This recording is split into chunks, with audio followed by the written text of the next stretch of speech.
Okay, I'd like to start the Planning Commission meeting Wednesday, May 28th, 2025 at 6:33. Call to order. Mr. Kenny is excused tonight. Mr. Smith. Here. Mr. Reyes. Mr. Burke is excused tonight. Mr. Price is excused tonight. Mr. Studley.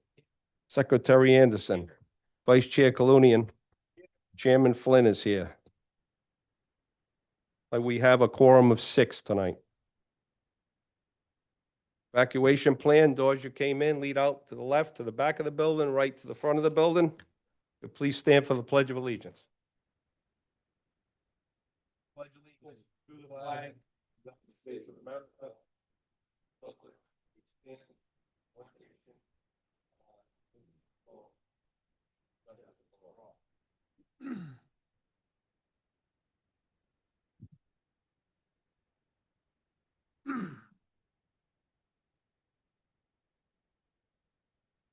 Okay, I'll entertain a motion approval of the minutes for April 23rd, 2025. Make a motion to approve the minutes as presented. I have a motion by Mr. Smith. I have a second by Mr. Reyes. I just have a brief correction. We had a quorum of 8 last month, not 7. Thank you. No problem. All those in favor? Aye. Aye. Any opposed? Motion carries. Okay, number 6 under new business and discussion, the Mastro Plat, Unified Development Review, preliminary plan minor subdivision with associated dimensional variance, owner applicant Kim Lamastro. AP 315, Lot 43, Zone RR5, Rural Residential, 730 Cars Trail. Applicant proposes to subdivide a 52.71 acre parcel into 2 lots, leaving one existing single-family dwelling, a 5.2 acre lot, and the other one would be created as 47.69 acre lot. The applicant is seeking zoning variance for an approximate 9% reduction in the required street frontage for the RR5 zone. Name and address, please. Sam Swarsa, Coventry Survey Company, 46 South Main Street, Coventry. Here for the applicant and the owner, Kim Lamastro. Yeah, this is the Lamastro plat, preliminary plan. It's a 2-lot frontage subdivision with the unified development, because we're asking for the dimensional variances for the lot frontage on both of these parcels, A and B. The site's 730 Cars Trail. Says about 315 lot 43. It's on the south side of Cars Trail. There's an existing single-family dwelling serviced by an outs and a well. The land is pretty undulating on this site over the 52 acres, and there's several isolated forested wetland areas. The proposal is to divide this parcel into 2. We got parcels A and B. Parcel A will be about 5.02 acres and will encompass the existing house well and out. So the parcel B will be the balance of the land, which is vacant, 47.69 acres. So she's looking to basically make a 5-acre lot, keep her house and her things on that lot, and then put everything else on the balance of the land. So we made both parcels have pretty much the same amount of frontage, the 271.84 and 271.83. Parcel A is the 271.84. The zone requires 300 feet, so we're 28.16 and 28.17 feet short, which is what we need for relief, which works out to be about 9.4%. So that's why we're here. We received the staff report, and we're willing to. I think there was the recommendation for the moving forward that we propose a 50-foot no-cut buffer along the entire site instead of street trees, and we're fine with that. I don't know if there was any more stipulations that were, so that's about it. I just have one question. the second lot of record, the larger one, Yeah. due to the wetlands, there would only be room for maybe one home on that, correct? There wouldn't be any further, I mean, because you are making a non-conforming. yeah, so I think if somebody wanted to, I guess, put a road in, I don't know if it would be worth it, because yeah, there is quite a bit of wetlands, but I don't think we'd want to restrict it to say that it could. Oh, I just want. Yeah, I think it would be hard to do, you know. I think it would be good for, say, one house lot, you know, but it's a big lot. Hey, that's all I have. Go ahead, Rick. I have almost the opposite question. Sure, it's suitable for one house lot in the after with the wetlands and the elevations and the. Yeah. Your opinion? Oh, yeah. At least put one house? Yeah. Because my fear is always that they'll just let it go to tax sale and then they'll keep their 5 acres and the rest is there for them to use. No, basically the whole frontage part of parcel B, you know, you don't get any wetland area until you get kind of to that back jog. Or that, Yeah. but I also looked at the elevation lines on the map and I was like, looks like it's gonna be pretty tough to get, but it's, you know, listen, you've been out there. Sam. Yeah. I just wanted to ask the question, if you believe in your best judgment right now, based on what you know, that that would meet soil suitability and it wouldn't be, you know, cost prohibitive to at least put one house. on Yeah, I think, right. Yeah, I think that's definitely possible. Yeah. Anybody else? Well, this is a unified development, so we'll ask for two motions tonight. So I'll be asking the first motion on the variance. Oh, I'm sorry. Does anybody out in the public have anything to say for or against this project? So come on up.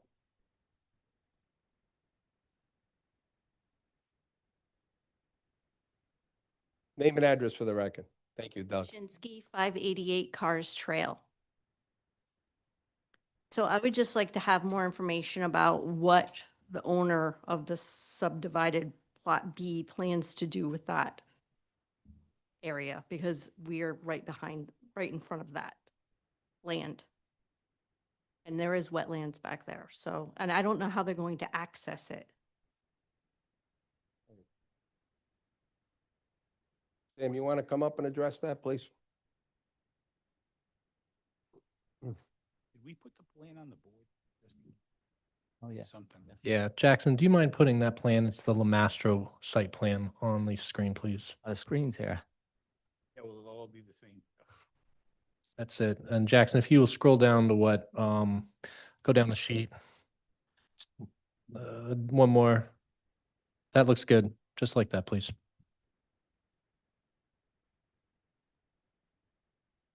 So I think in, you know, trying to answer her question, that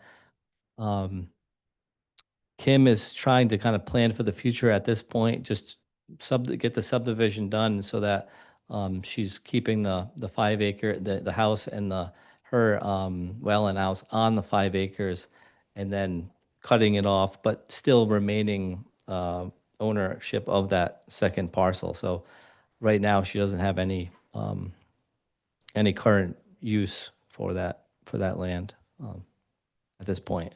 But you could sell that large parcel. It could be sold, yeah. I don't know if I think that's what she was asking, if Yeah. you have any, would they be selling it or they're gonna keep it for now? right. I think she just plans on keeping it for right now. I know her son's involved too from Maine, and they're just trying to kind of plan for the future. But Ron, also, if regardless, who takes ownership or retains ownership of that larger parcel, anything more than a single family home would likely have to come back before this board anyway. I just want to make sure we answered the question, because I don't know if your question, are you able to interpret the map so that you could see where the new lot line is going? See, that's the problem, Sam. That's why I wanted to put it up. So if you could just show her where the frontage is and the remainder 47 acre lot and what they're keeping with the house. So the existing house. Oh, thanks.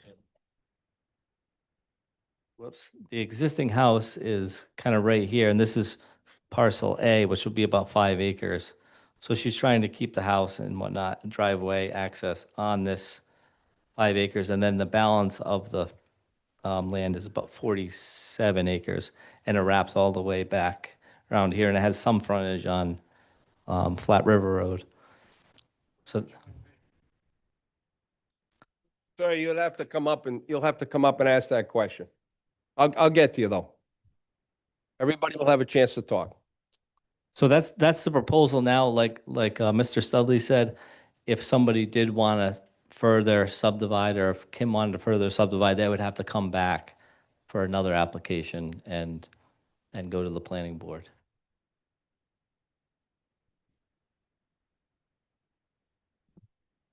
Come on up. Name and address again, please. 588 Cars Trail. The only other concern I have is that there is now a composting activity going on behind our house. It's more on 117, access is on 117, but we do smell it. And my concern is that she may decide to sell that 47 acres to this company. So that's the other thing that I'm like, is this the preliminary plan? Is this a plan down the road for them? And if it is, I'm concerned. Right. Right now in front of us is just splitting the two lots. Just to be aware of that, Right. that would be something I would have a problem with severely. I can see if staff can address that. I don't know if composting, if we can do anything about composting. I'll ask the applicant to address if they have any conversations with abutting property owners about potential purchases. You can make a statement, but you're correct. What's in front of us is simply a subdivision of land. Use of abutting properties is not germane to this, but if the applicant wishes to speak to conversations they may or may not have had, that's fine with me. Yeah, the applicant said that she hasn't talked with any neighbors about selling the land to anybody. Anybody else want to come up? Sir, you want to come up? You all set? Anybody else? Anybody on Zoom, raise your hand. If you'd like to speak on this project.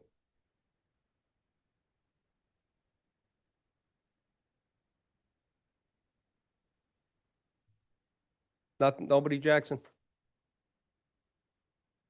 Okay, nobody else in the room like to come up?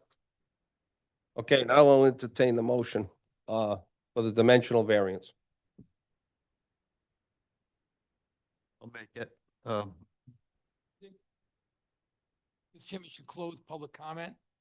Even though it's not a public hearing? It is a public hearing. Oh, yeah, it's Has to okay. be. All right. All right, I'll make a motion to close public comment, public hearing. I'll make the, I have a motion. I have a second. All those in favor? Aye. Aye. Any opposed? Motion carries. Mr. Chairman, just so we're clear, there are technically two-dimensional variances, so you can make one motion for. One both. motion for the two-dimensional Fine, but variances. just make sure you identify them. See, on my agenda, Mr. Solicitor, it doesn't say public hearing. Oh, It says public comment. I get it. So I didn't see public hearing. I think it should. You, Mr. Chairman, I was just correcting the. record. Oh, I appreciate that, but I think in the future, it needs to be noted as a public hearing. And through the chair, I think that's a fair comment. We have two public hearings tonight. They're the first two matters of business on the agenda. This one, the Lamastro Plat, and the next one, the Highlands, are both considered public hearings. The other matters, although we may take public comment, they're considered public informational meetings. Okay. Thank you.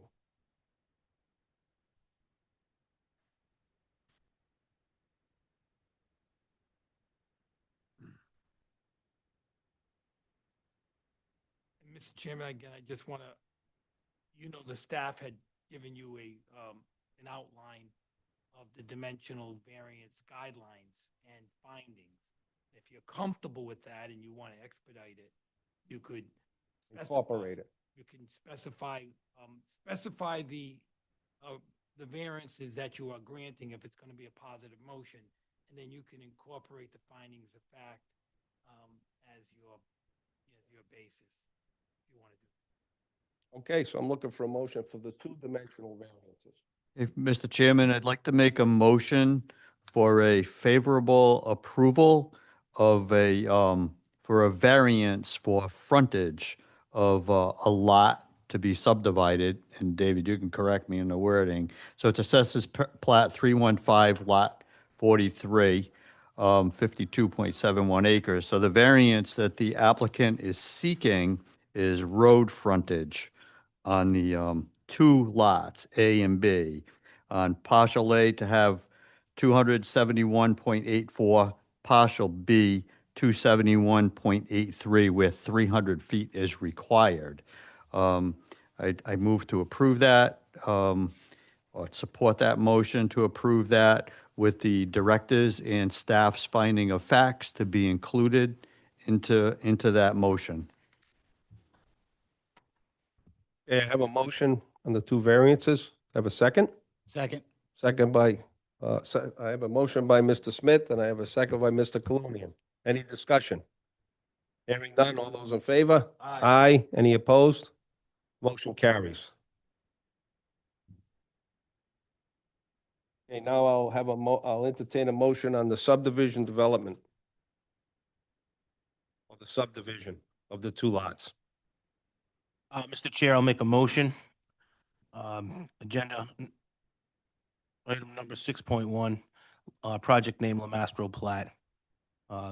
Again, this is the AP 315 Lot 43.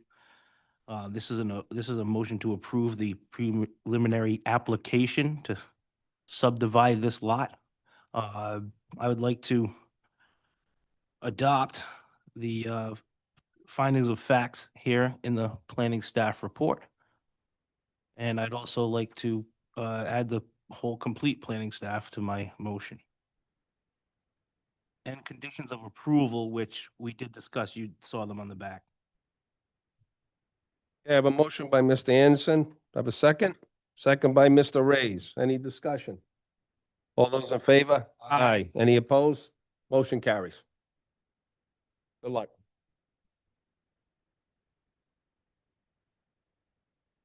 All right, 6.2, we have Highlands at Hopkins Hill, preliminary plan, major land development, owner applicant DT Homes Incorporated, portion of AP 13 Lot 22 Zone Business Park, Dante Boulevard. Applicant proposes to develop 66 detached, single-family condominium units, the vacant portion of subject parcel, along with the internal roadways and association, site amenities, public water, sewer connections are anticipated.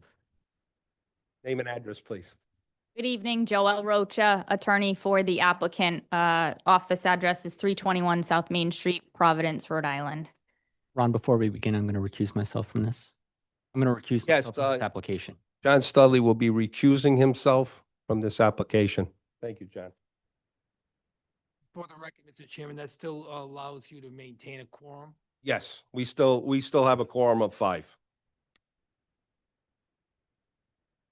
Okay, good evening. Thank you for your time on this. This is a flashback in history, this project. As the boards, I'm sure, well familiar with Center of New England. This is the last remaining phases for the Highlands condominium development. Client purchased it out of the receivership lots, which has been pending for 12 years now in receivership. And it looks like the remaining lots in this development are finally going to get developed and finalized. That being said, as the board may be aware, a master plan for the entire CNE, including the Highlands, was approved in 2003. And a tortured travel since then. There was an appeal of the master plan. It was amended. And then there was an appeal of a subsequent zoning ordinance. This project is ultimately vested under the 1997 zoning ordinance and the, I believe it's 19 or 2000 land development regulations. So definitely a blast from the past in this. The master plan was approved at 52 units for these phases. A subsequent consent order in the receivership allowed, with the town allowed for up to 62 units without going back for an amendment to master plan. So we're here before you tonight on a proposed 66-unit condominium, similar to the development that's already there, the Highlands. We have talked in the course of the purchase with the Highlands Condo Association. We're hopeful to join that association. That hasn't been determined yet, but ultimately you're going to see a style of development that's consistent with what is there. But for potentially some updated units since that's been built. So unique in that it's not under your current regulations and following a process that the board's considering for other projects tonight and this year. So we're here. We have all of our experts here tonight. We'll go through the site plan, some traffic, our traffic report, and obviously we're here for questions and to get into detail, which we can go through some of the staff report issues after that's done. But I'll turn it over now to our to Dupree, to Greg. Can I jump in for 1 minute? You mentioned 62. Did you mean 66? 66. I caught myself as I. Right, but I just wanted for the record, Yes. you said the agreement with the receiver was 62. It's 66. 66. Okay, Yep, I which just is- wanted to correct. It's the path before you tonight. We could do 90 if you want to. We could change it. No. Okay. So, Good evening, Greg Guglielmo, Dupree Engineering, offices at 2 Stafford Court, Cranston, Rhode Island. Guglielmo. I won't quiz you on it later, I promise. Thank you again for hearing us tonight. Do we have the plans that we can bring up? Okay, thank you. I'll start with kind of just as we've mentioned, and this being vested under a 2003 plan, this is probably the first time that many of you on this board and the public may have seen this. So, you know, I'll go through the existing conditions on the site and the site plan. The site is approximately 14 acres. It's a portion of the Highlands at Hopkins Hill development. It's actually just one large parcel, and this is 14 acres that is part of that. It's generally surrounded by the condominium development to the north, south, and east. And then to the west is Bestwick Trail and some undeveloped lands. The site conditions in general are somewhat flat. The majority of the land flows towards the east, eastern part of our property, and towards there's 4 existing drainage ponds on the site, and flows towards Dante Boulevard. This site was mainly cleared at one point, clear cut, and I think as you've probably seen, it's mostly overgrown now with small brush and trees. But a part of the development was already built. There's sewer lines, sewer manholes, catch basins, the drainage ponds were put in, all based on those prior town approvals and DM approvals. As part of our due diligence, we did detailed survey work of the existing conditions, including the detailed topography, existing landscaping that's on site, the drainage ponds, all the structures that are out there, the inverts of all the pipes, the location of any pipes that we could find that weren't connected to drainage structures yet. Those structures, for the most part, have been covered, and they're not really being used, and some of them sit up higher than the grade, so they're not being used to actively push stormwater into the ponds at this time. As part of our due diligence as well, we performed soils testing in and around the drainage ponds and infiltrometer testing to prove out our proposed design. Getting on to the proposed site plan, which is up. The proposed development is substantially the same as what was approved and designed in 2007. The roadway layout is virtually unchanged from that point. And I think at one point there may have been a iteration of a plan that had 65 units instead of 66, but the layout of the units themselves is pretty much in line with what was approved on those earlier plans. The access, the same thing. The primary access is from the roundabout on Dante Boulevard. And secondary access has been shown as was approved in the master plan from Stephanie Drive. The roadways, as proposed, are similar to the remaining roads in Highlands at Hopkins Hill, with 11-foot travel lanes and 1 foot of Cape Cod berm.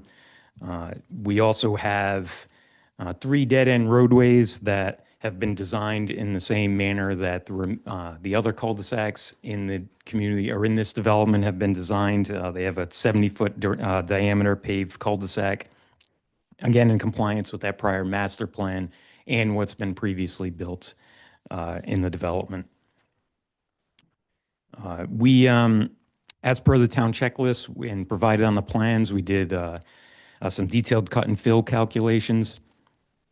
And one thing about this site, the material is very suitable material for general fill to be used around the site. But we anticipate that the developer will have to bring in some sub-base material for the roads, and then obviously loom and seed all the disturbed areas. There's not much loom left on the site to be able to have landscape areas.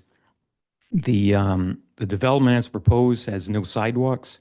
That is, again, in compliance with the master plan approval, but also in harmony with the remainder of the development, which does not have sidewalks. However, there are sidewalks along our frontage of Dante Boulevard. As we noted, there's 66 units proposed. The unit layout and placement in relation to that proposed road is similar in nature to the remainder of the development, as far as setbacks from the road, the amount of area that would be provided for parking, off-street parking for each unit. One thing that's important to note on this type of development, and I know you've probably seen a lot of these before, there is some inherent modification to the location and size of each of the unit. We're anticipating, although we only have 2 blocks shown on here, we have a larger one than kind of a narrower, I believe the narrow one is a 1-car unit. The developer's intent is to have 6 to 8 unit styles of varying sizes. So the largest unit shown would be somewhere, I think that's I won't even say, it might be 40 or 50 feet wide. So ones that can vary in width but still fit within the same footprint. So that way there's a variety heading down the street. So it's not all just the same unit going down the street. And we kind of need that type of variety, not just for the potential homeowners, but again, for aesthetic reasons, to make sure that we're just not having, the exact same soldier lined up down the street. The same in terms of inherent latitude in these plans around the final basement slab and top of foundations. What we usually do on our plans is we consider these a minimum. We wouldn't want the developer or the contractor to go lower than what we put on the plans. But sometimes there's a need to pick up the foundations higher when we see certain soil conditions on the site, or if, for some reason, for aesthetic reasons, a homeowner may want 2 or 3 steps leading up into their home instead of 1 step. So we always leave a little bit of latitude in that. Again, looking towards making sure that we provide some variety throughout the development so they're not all the same unit. For utilities, I think it may have been mentioned earlier, but we are providing underground telephone, electric, and cable, similar to the rest of the development, public water through Kent County Water and public sewer. Hydrants are located throughout the site. They're generally at the intersections of each of the roadways, and that's in conformance with a prior 2020 Kent County Water approval. So what we did is, in essence, was approved on that set of plans and replicated it on our set of plans and resubmitted that to Kent County Water. The drainage for the site, this was done as part of a 2024 consent agreement with RIDM. Specifically, as part of that order, the project was only required to submit a RIPDES permit, and we did that and received approval on January 15th, 2025. What I'd like to do here is just kind of outline some of the design aspects that we put into the plan to satisfy the consent order, but also to provide quality stormwater design for the future homeowners of this development, but also the ones that are in the remaining part of the Highlands. We did first is looked at the overall drainage design for the Highlands at Hopkins Hill. These ponds do not act independently. They actually tie into other ponds off of this development. So when this was designed, it actually was part of the larger Highlands. So to the east of us is a wetland area where eventually these ponds drain into. So if they do overtop, there's a portion of the ponds that will overtop into drainage in Dante Boulevard, go into other ponds on the other side of Dante Boulevard, and then eventually run into the wetland areas that are to the east. So first we looked at that. Second, and which was required by the consent order, we looked at the proposed watersheds and impervious area to prove out that those are the same as what was approved by DM in 2007. And our report shows that we generally match the original design, which wasn't surprising to us because it pretty much is the design that they had done back then. But we had to prove that out to DEM. Third, we looked at stormwater flow and volume that's being contributed to each of these watersheds that contribute to those drainage ponds. We found that the differences in the 10-year and the 100-year peak flows were insignificant and matched the original design. So again, everything that we did and in accordance with the consent agreement, we had to make sure we were in compliance with that original approval. One thing that we did do that's different than what was done in 2007 is we actually use the current RIDM standards for in terms of stormwater rates and flow. They obviously didn't do that in 2007 because the current rates that we use are 2010. So we did do that to see where those would line up. Finally, as part of the amended design, and this is probably the most important piece of this, DM required that we provided water quality up to today's standards. The ponds that were built used an older method of treating stormwater. They asked that we bring it up to today's standards, which we did. So as part of that, we did soil evaluations in and around each of the drainage ponds. We did infiltrometer testing to see what the infiltration rates were of the soils that are out there. And then we got that and made a design that integrates in a proprietary system. It's called a jellyfish filter. It's made by a company called Contech. And really what it is, it's kind of a glorified septic tank where it has baffles and filters in it, and it filters the stormwater. So those pollutants that years ago would have been put into the drainage pond are separated out before they go into the drainage pond. And what's important about that is that it eliminates the silts and the pollutants that would be in the bottom of these ponds had that not been done. Years ago, that's the way these were done, and that's the way that the original design was created. And as such, once you do that, you can't account for infiltration. So those ponds, when they get silted in, I'm sure people have seen when you have silt on top of something, the water can infiltrate down. These systems take those silts out before they get into drainage ponds, which allows these ponds to infiltrate water.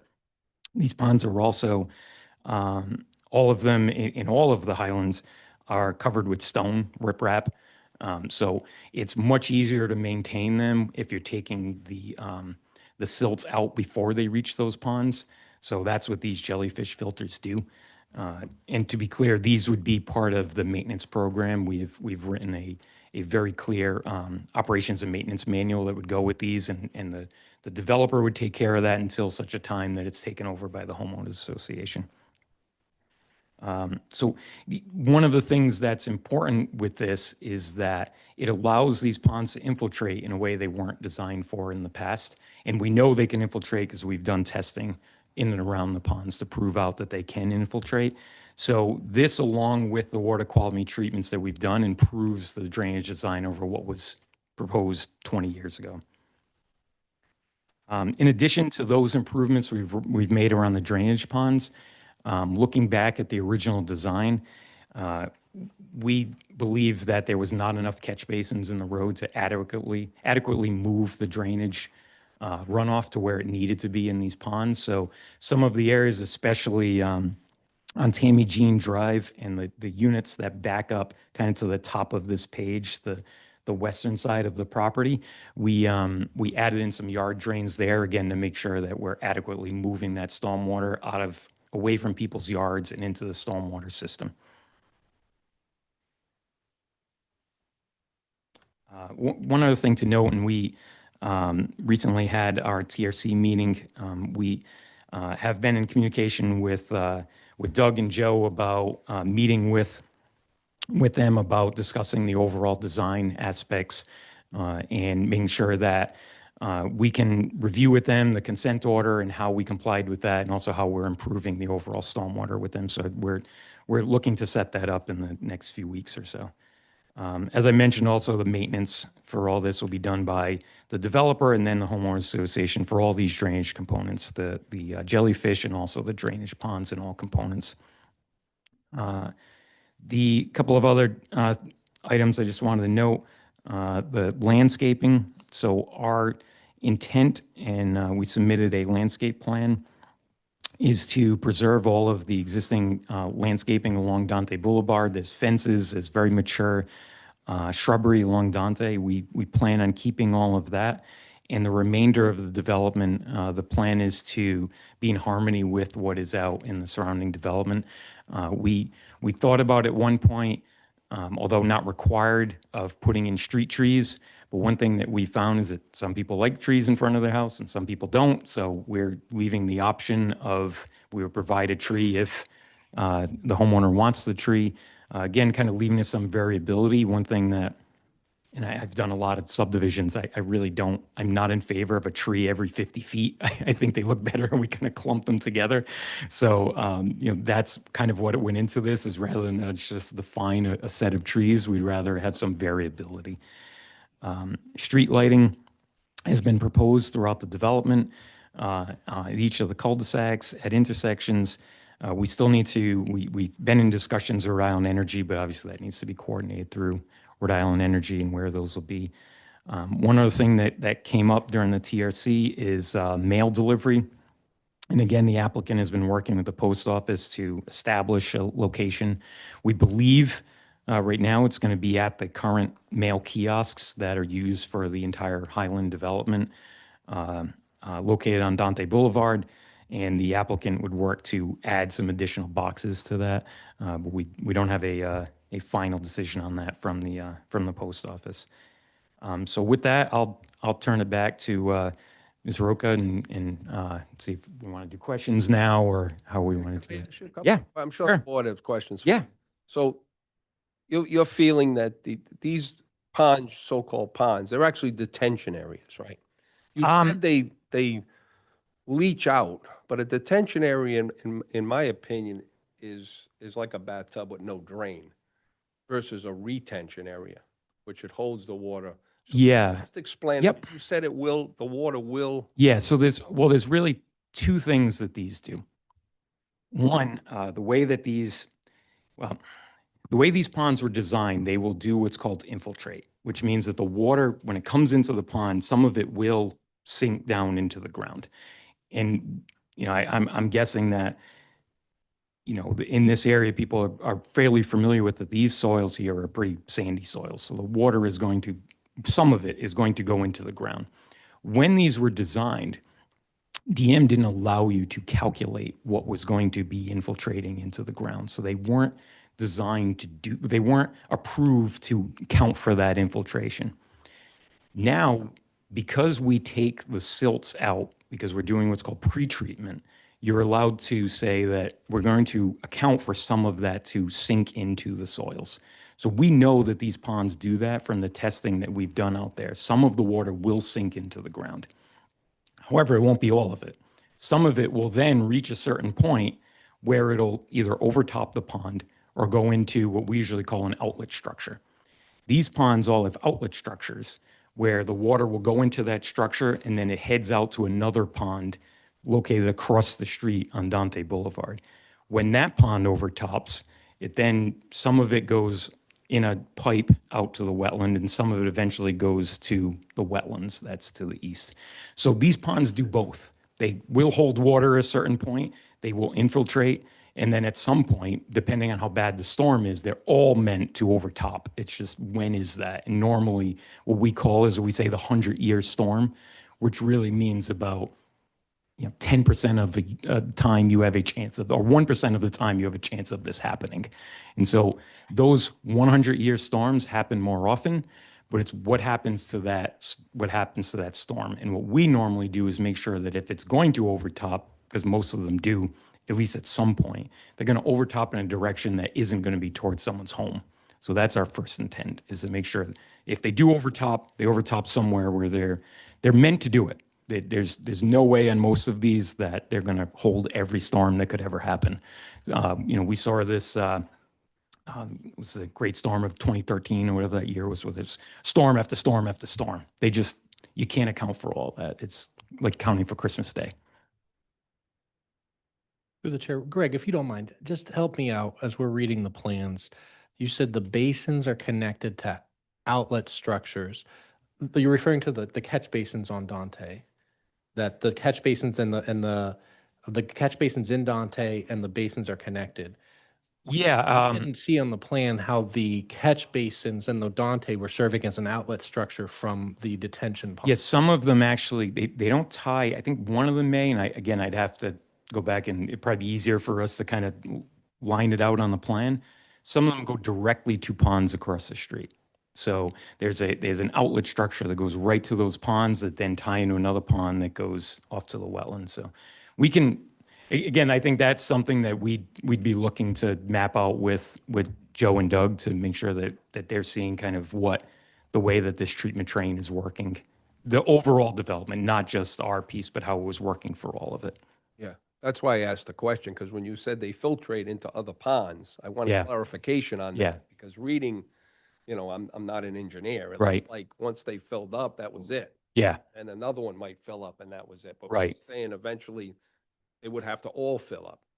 yeah. I mean, well, they'll all fill at different times. Right. So, these ones on our site are not tied together. They're tied to others that are on the site. I think there is one that does operate onto Dante, but then that would get into the catch basins on Dante and then run to another drainage structure or another drainage pond and then run out to a Well, well. they are discharging some. Yes, yes.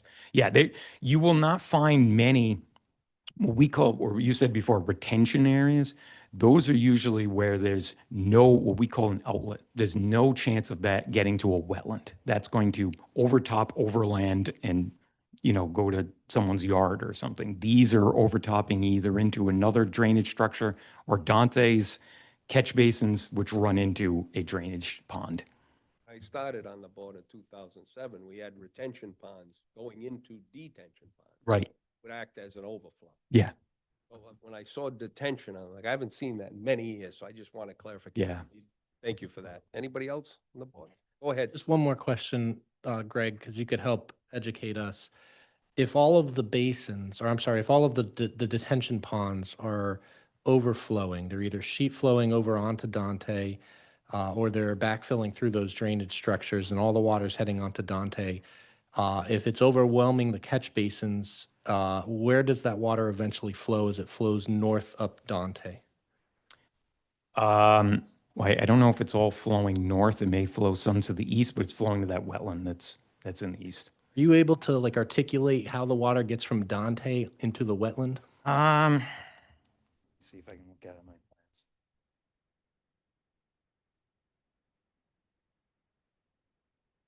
That's not the easiest thing to say verbally. I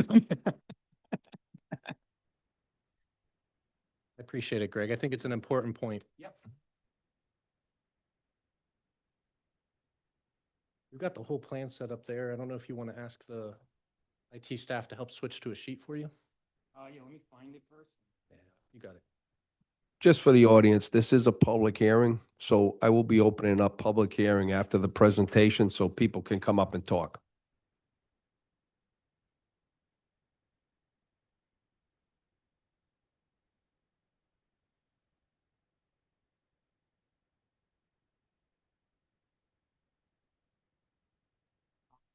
Yeah, we could bring up sheet 4. Sheet 4 up.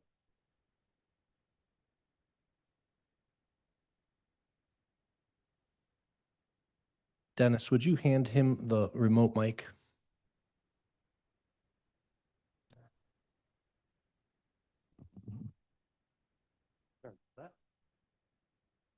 Thank you. Is this, I think this might be sheet 6. Is this sheet? There we go. Sheet, next one. There we go. So, Doug, here's a good example of this. This pond here, this largest pond, there's a purple line here. This is the outlet structure. So there's a structure here that's in this pond that then flows into another pond that's across the street.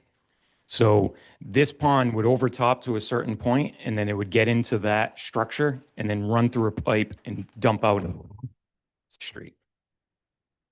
So in that, the same thing on this other one here that's on the northern portion. There's an outlet structure here which ties into a structure in Dante Boulevard, and then runs out to another pond that's down this way. This structure, this drainage pond here, the one to the left of Angelina, has an outlet structure that moves into the catch basins here and then ties into the drainage in Dante. And then the same thing here on this other one, the southern one, there's an outlet structure there that runs into the system for here. So, Greg, real quick, while you're still at the plan, if all of the drainage ponds, detention ponds are overflowing at the same time, which is not uncommon for a major event, that all the ponds are becoming overwhelmed at once, is the natural place for the water to go Dante Boulevard?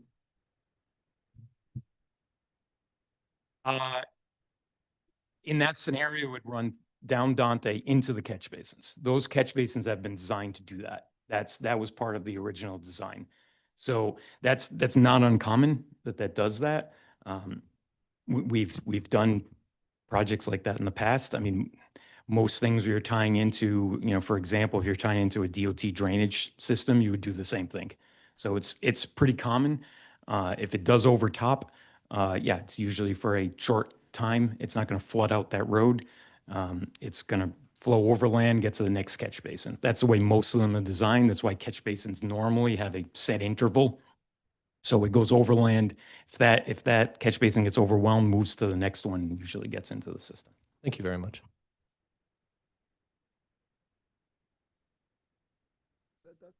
Anybody else? Go ahead. Hey, Greg. Greg, okay? I don't want. Yeah, no, Greg's great. I want to butcher that beautiful last name. Don't call me Mr. Guglielmo. Greg is fine. If you were, if this infrastructure, I'll call it, of basins didn't exist, right? Would you change the design if it was a whole new everything? Is this There's is this probably- an inferior design to No. what's up to date? Yeah, there's not much else we can do. You get stuck with a site, you got to figure out how you would get it to work. We would have to do the same thing. We'd have to do drainage structures like this or drainage ponds that tie into the The existing. capacities wouldn't change, and just the flows and the way it flows in the piping, and it's 20, right? We're Yeah, using existing 20-year-old stuff that hasn't. The only thing that's really changed in terms of stormwater design is the way that they integrate the water quality.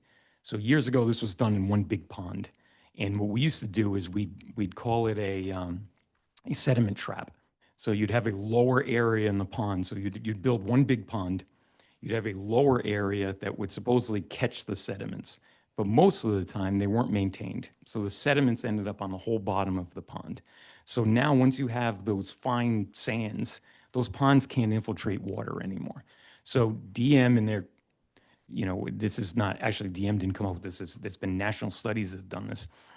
They've come up with the best way to do this is through what they call treatment trains, which means start reducing the silts that can get into these ponds long before they get into them. So years ago, when I started, we used to do things, just catch basins were part of the treatment train. So the reason it's called a sump in a catch basin is that water comes in, hopefully the silts catch at the bottom of that catch basin before they go to the next one.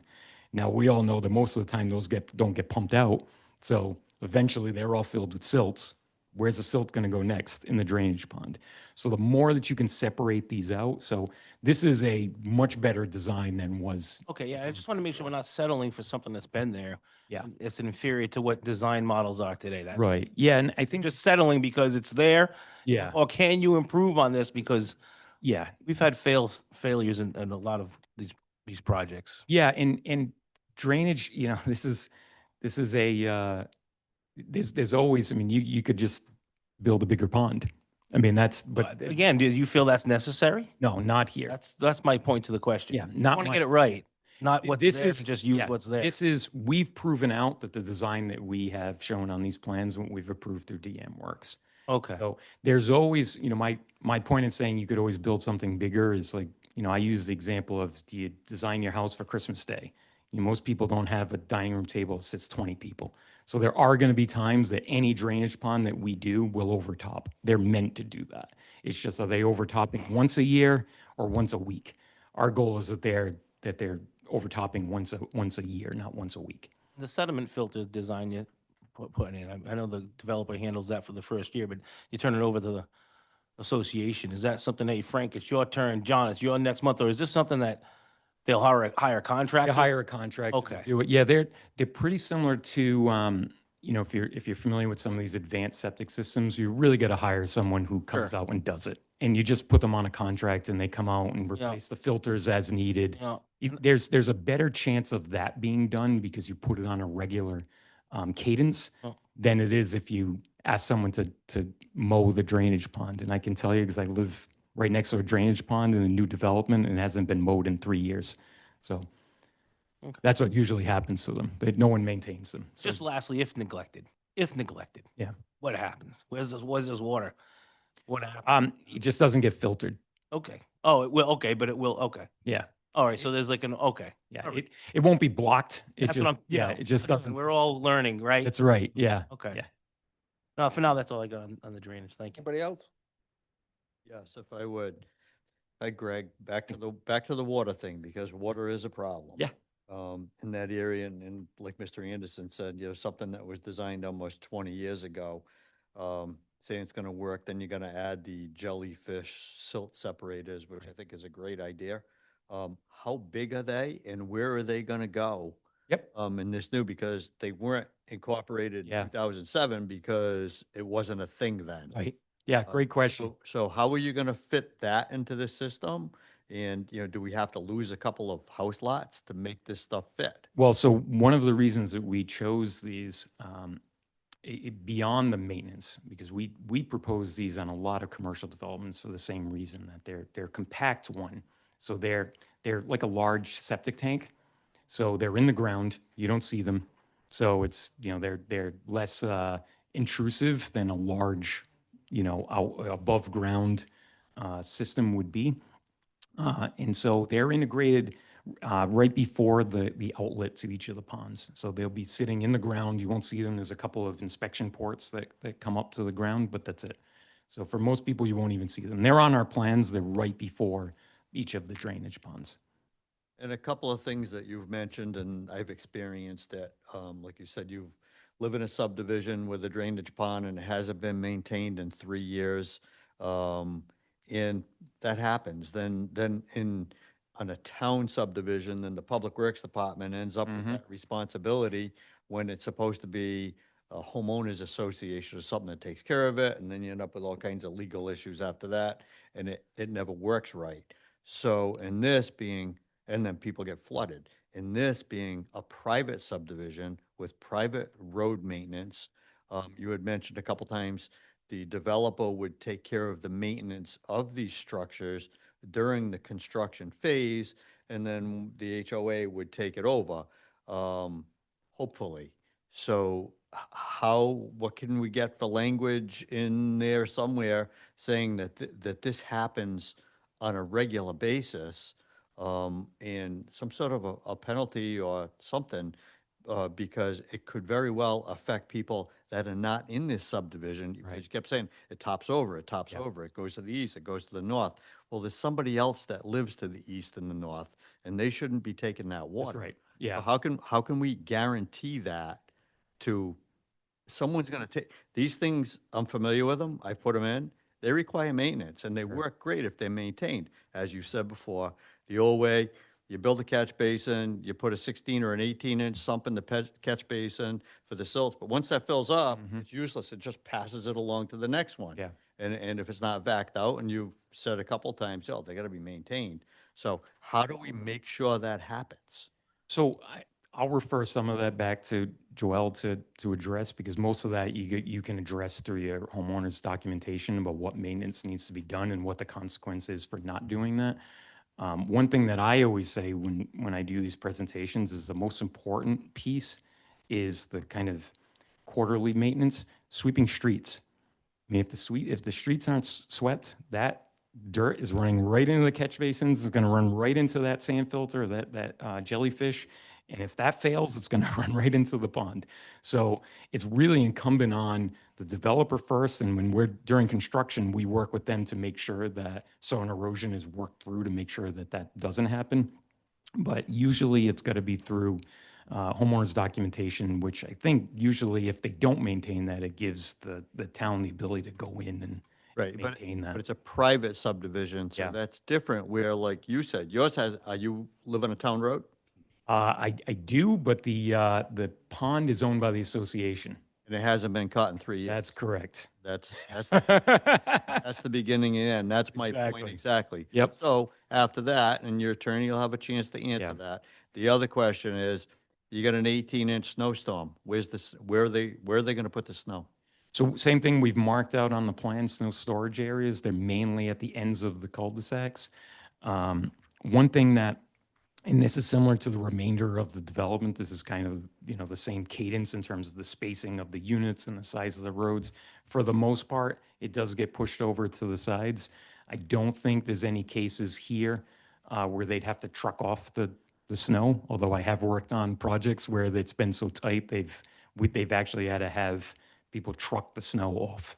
And, cities, that happens all the time. I don't see that being the case here. There's enough room on each of the sides of the roads that the snow would be pushed off onto the grass, and then some of it's stored at the end of the drainage ponds.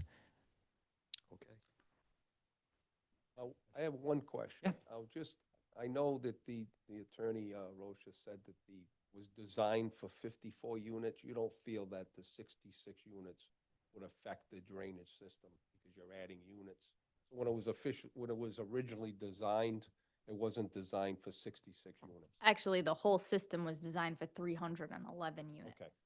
which were, even with these 66, are far below. Okay. So I that wanted to that was the clarify that. Thank you. Yeah, Yep. and even on that, part of the DM consent decree, we had to prove out that the amount of impervious area that we had was equal or less than that original approval, which we did. So there's no increase in impervious area from the development we have now versus what was approved prior. Thank you. Anybody else for the engineer? Go ahead, Rick. Perhaps. I think we've, my question about the mail, I think you answered, but I assume you're cognizant if you're not able to reach an agreement, then you'll have to accommodate it some way. Correct. You can see where the post office doesn't want to go any further and then they have to. Before I ask my other question, just getting back to the drainage. So it sounds like that system with the filtration is actually better than what was originally proposed. Yep. And I'm familiar with what happens with the old system where they're not maintained, and then when they overflow, everybody's dealing with it, and I know that firsthand. But if we could just, and maybe this is for the attorney, but the homeowners association, I know you mentioned the trees, and we might put some, in these developments, does the homeowners association or the condo association take care of all the landscaping, even within the lots? I mean, where's the line between what the homeowners association has to maintain and the homeowner? Right, so in the common areas, the homeowners association will handle. And then in the limited common elements, which is, the unit plus a box around it, is the homeowner itself. Okay, so for example, the shrubbery that's right outside the building in that landscape bed, that's the homeowner's responsibility? That's Okay. their, And are the homeowners allowed to modify the structures, finish a basement if it's a walkout, expand a patio? Are they allowed to do that? Do you know? I'd have to, you know, trying to figure out if we're under the existing condo or not, but I'd have to look at those condo documents. That's fair. You know, What I was trying to get at, and it doesn't go as far as what Mr. Smith, but my concern is similar, is that how do you hold the homeowners association accountable to maintain what needs to be maintained in these condominium developments, so there's not chaos? And I think one of the ways to do it is to put right in the condo documents and the proposed budget line items for these things that need to be done. If the streets need to be swept, if the filtration systems need to be cleaned and inspected quarterly.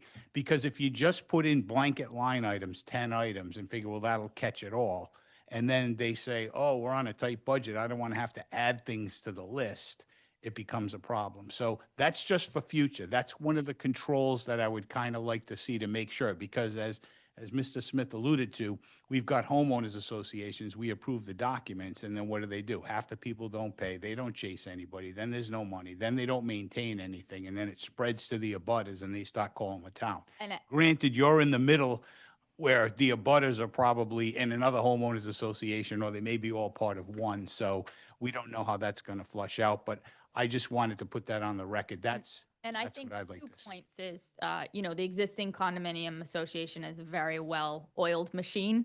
That is my understanding. I won't speak for them, but has not had any issues on this. Second is, you know, we conflate homeowners association with condo, and I think there's a very large difference, right? So condo, boards, run by boards, statutory requirements, and I think, you know, each homeowners association, it's great, we're in it, oh, you can put your camper, we don't like your camper, things like that, but condo association, you're paying that fee, they can lien your Right. unit, Familiar things with like that, so I think there tends to be more governance, on these things, but I mean, the systems itself have maintenance plans and things like that that will be built into that if they're not already. And our extra systems, we can ensure will be incorporated into that, but point taken. That would be great. And I'm familiar with the difference, and I also believe there's safety in numbers. If you get some of these 10-unit condominium associations, they run like homeowners associations. Correct. But when you've got that many people, and I was just through there last weekend, and I got to tell you, there was a tree company over there, I think, pruning some, on a Saturday or a Sunday, I forget when. I was just amazed they were in there. Yeah. So that's good. The only other question I had, which is not related to drainage, was we looked at the varying size of the dwellings that were shown on the plan. Do we have an idea on the square foot range from 12 to 17, from 9 to 8? I'm sure we can get you that range. Bob, do you have any idea? 12 to 1,700. All right, and 1 bed, 2 bed, 3 bed, variety of all, some, no 1 beds, all 2 2 beds? and 3 probably, right? 2s and Gonna have 3s, so, and at least 1 car garage, if not 2. Okay, correct. great, thank you. Oh, basements, do you have basements? All, if they can be put in? Yeah, I mean, Most of them will be based on what you've seen. yeah, we Great. believe the soils can do that, so yes. All right, thank you. Yeah, I just want to say one thing. I'm seeing hands going up. We will be having a public hearing, but we're going to get through the presentation first. Thank you. Anybody? We're all set. You?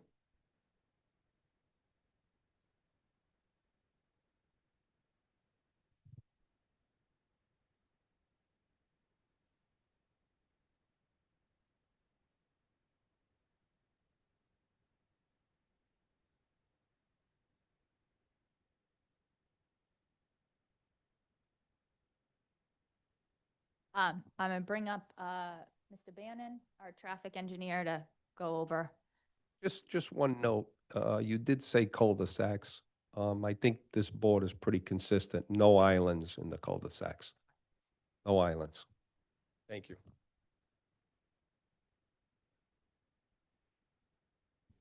Name and address, please. Good evening. For the record, Paul Bannon, Crossman Engineering, 100 Jefferson Boulevard in Warwick, Rhode Island. I've presented to this board over the last several decades on numerous occasions. For tonight, I'll not get into too much detail. The study that we just submitted is part of the final phase of the Highlands condominium neighborhood. It's a small residential project of the larger Highlands neighborhood that was constructed in the early 2000s, between 2005 and 2010. Recently, our office completed a comprehensive study last summer addressing the same roadways and intersections that are servicing this project on part of the larger 712 Phase 2 and Phase 3 residential component of the center of New England. This small project within the Highlands was included as part of that study, which was independently peer-reviewed for the town as part of the master plan approval. So this project was included in analysis of the infrastructure servicing the center of New England. What I'd like to do is just go over what we did as part of our studies, so you have an understanding of what we did in our traffic study, and also give you a little background on, from a traffic perspective, on the 430-acre site for Center of New England. Its original approval status and the existing infrastructure work that was initiated last summer by D'Amber Construction.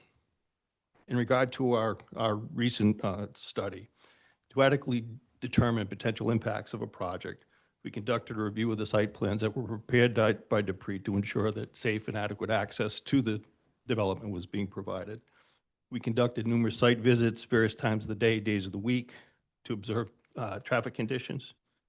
We inventoried the project area for land use, existing roadway geometry, horizontal and vertical conditions, and site distance servicing this project. We completed a traffic counting program within the center of New England, and we also reviewed record traffic studies that were done. We also reviewed the original transportation master plan that was completed for the entire project in 2004 for the center of New England. We reviewed available crash data from the Coventry Police Department to determine if there were any occurrences of severity or high incidence of crashes. And then we developed a trip generation estimate for the 66-unit single-family development using ITE trip generation methods for single-family houses. In our study, we estimated roughly 46 a.m. and 62 p.m. trips using that single-family designation. But based on the type of single-family units proposed as part of this development, it's a condominium development. It's not a standard family neighborhood. So the ITE doesn't have a separate category for this type of development, but has information that suggests we would assume roughly half of that number for this type of condominium single-family neighborhood. We also looked at the existing Highlands and what kind of traffic is generated by that.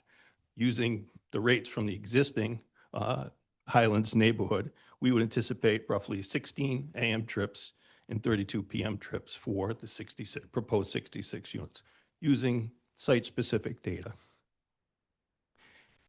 As I mentioned, this project was reviewed independently by the town's peer review consultant as part of the 712-unit Phase 2 and Phase 3 project, addressing any traffic issues or concerns within the center of New England and what, if any, mitigation was appropriate. I'd just like to go over what has been done as part of the original approvals and how we got to where we are today. I got involved with Universal Properties back in the early 2000s when Mr. Cambio built the initial commercial phases on either end from New London and Hopkins Hill. That phase with separate access was built before an overall master plan was approved for the center of New England. At the time, he wanted to secure those anchor stores within the center of New England before he had an overall concept of what was going to be built on the 430 acres. After those initial sites were constructed, that included the Cracker Barrels, the Wendy's, the Hampton Inn, Applebee's, Denny's, and the BJ's. The towns, including Coventry, West Greenwich, and East Greenwich, required him to complete an overall master plan because of the impacts the development started to have. As part of the original master plan approval, he had committed to off-site mitigation along New London Turnpike in order to address those traffic issues. At the time, back then, New London Turnpike was a two-lane road. no signal at Center of New England Boulevard, no signal at Arnold. So back then, when he initially started, it was just a two-lane country road. At the same time, I was working on the overall master plan. And as part of that approval process, they required a transportation master plan. That included analysis of over 11 intersections, including Route 3, Hopkins Hill, Arnold. That master plan identified 6 phases of development within the center of New England. And as part of that, there were reviews for each phase and traffic monitoring that had to be completed. So when he came for next phase, he had to do studies. What's the traffic level now? Did it trigger any mitigation that was required? So as part of that process, they monitored the development to where we are today. The original master plan, full development required to create that program to address the long-term development. Many of the infrastructure improvements have already been implemented. There was one wrench in the program, and that included the completion of Center of New England Boulevard. As I indicated, it was started at either end to service the sites as they were developed. So it was extended to the point where the wetlands were impacted on either side, requiring a formal permit with DEM. That also coincided with economic times that put the project on hold to complete the boulevard. Recently, through working with DEM and years of compromise, they obtained approval from DEM to make that connection. Instead of a 84-foot 6-lane boulevard, it now is going to be which is being constructed, a 34-foot 2-lane roadway that'll make that connection. Work was initiated last summer, and D'Amber is looking to finish that work later this summer. As part of that infrastructure improvements to the center of New England, it also included finishing what was never completed by Mr. Cambio, including the surface course along the roadway and signalization. So the roadway over that time period was beginning to be deteriorated and was an eyesore and unsafe without striping, without signage. So the improvements that have been made, excuse me, over last year have greatly improved operations and safety. The major points of access to the center of England are in Coventry.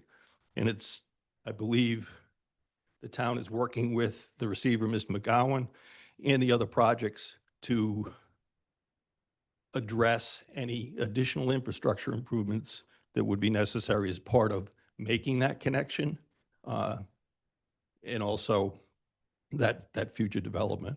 So we feel this minor project will have no bearing on the overall infrastructure improvements that are warranted, that may include the signalization of Center of New England Boulevard at Hopkins Hill Road.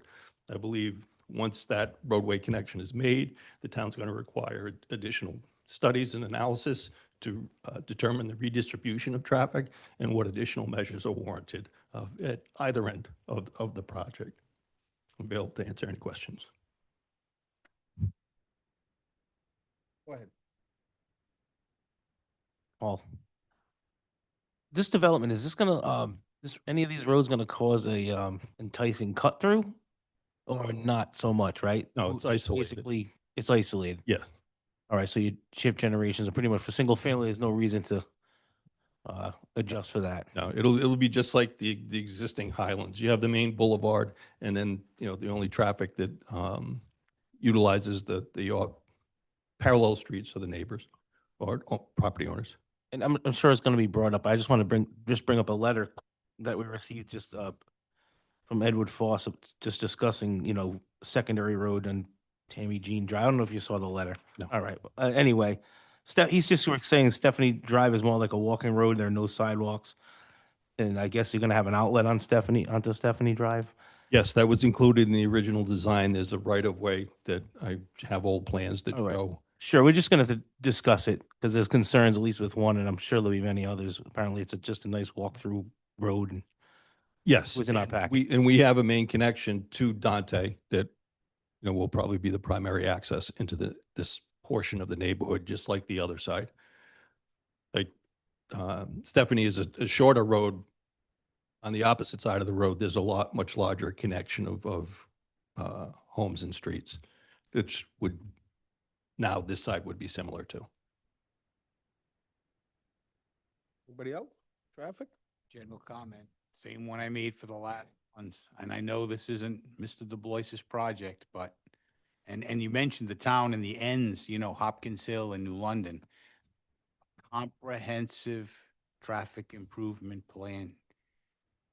I believe that, Development in town off New London Avenue, other subdivisions. Arnold Road is now backs up at the light. Waze sends you through the neighborhood off Tiffany, but Angus to North Road, taking a left from 95 north to New London Avenue to get in and out of these developments without a traffic signal, the whole thing. This is, again, I don't know. I think it goes beyond traffic signals at Hopkins Hill or addressing the intersection at New London. I don't know if it's additional widening lanes. Roundabouts might work better on Hopkins Hill. We've got 2 points over there, and to keep the traffic moving and to eliminate potential conflicts that could involve crashes. And again, New London, not, I'm sorry. It's not just for this developer, it's more for the town. Whether they do some form of tax treaty, tax increment financing, somehow they've got to fund capital improvements to make the necessary roadway improvements to the town roads, not necessarily within the subdivision, to accommodate the number of housing developments, the commercial development, and everything else that's happening, because exit 7 and that intersection, even with people cutting through from Division to Crompton, it's just becoming overburdened. And again, it's not directed at this application, but I like to put it on the record because that's it. But I'm sorry. yes, I agree. Under existing conditions, there is only one way into a massive amount of high-volume commercial space, so BJ's, Walmart, Home Depot, one way in, one way out. That movement from 95 north to left to south on to New London Turnpike to take a left in, that won't be necessary in the future. So that redistribution of traffic will greatly improve New London over existing conditions, not taking into account that future potential that the town is now considering in that area. So there will be a reduction, probably a good percentage. No doubt. No doubt. Things will change. And yes, that comprehensive study needs to be done to make sure once things and traffic is But redistributed. people using that exit 7 that are not going into this development, but a volume of vehicles that are either getting off at Hopkins Hill or New London do go into this development, just in addition to, creates a problem. And I'm not even going to say that they're exasperating it, because they're not. It's a combined equal responsibility, and that becomes a public issue. And since New London Avenue is not a state road, the burden falls on the municipality to find a way to fund the improvements creatively or With this, otherwise. with the state police office, maybe you have a, and in with the state, because they're going to want to see easy on and off access to their facility. Yep, that's it. Thank you. Just one question came to mind, and I'm going to ask staff. I know we've been consistent on, are we peer reviewing this traffic study? Yeah, for the record, staff have indicated a desire to peer review the traffic component. The applicant did not wish to do that at the initial request. We deferred the consideration of a peer review to this commission, and that's one of the reasons why we have a recommendation to continue to gather your feedback on what you see. I'll just note, we understand that a 66 unit development is not wholly responsible for a lot of the traffic increases that are going to happen in this area. We understand that it's just 66 residential units. I would say that there's a lot happening in this region, and right around these roadways and intersections that this project is right in the midst of. We are identifying through broader comprehensive traffic studies the range of different traffic improvements that would be needed to accommodate all of the growth. This project might be a portion of it, but all of the growth in this area of which the board's familiar with. You've seen them in through the initial applications and pre-applications. The town has an identification right now of certain intersections that will need improvements. And it's our goal is to find a fair way, because the intersection improvements are needed as a direct result of the new growth, which means that the development community needs to participate in helping to fund the traffic improvements that are needed to accommodate the growth. Now, it's highly complex. We have multiple different developers, multiple different parcels, and different intersections, and trying to find the path to what's everyone's fair share. That's why all projects in this region, we've recommended a peer review, not just to understand what this project is doing in terms of if they have a direct impact, but what's their share of the overall issue to the range of intersections that we've identified, that have been identified as needing improvement. For the record, too, we don't peer review every development. No, we don't. We did peer review some off-site of this development. Traffic would be flowing by that development and to Center in New England. So we've been consistent on that. That's why I brought it up.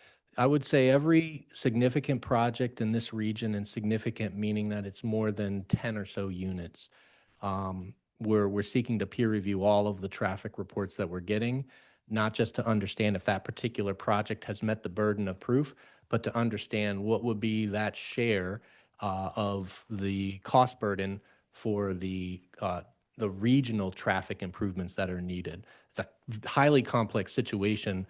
Staff do not have trained traffic engineers on staff, so we're seeking additional peer review assistance to make sure we're getting that aspect of this review right.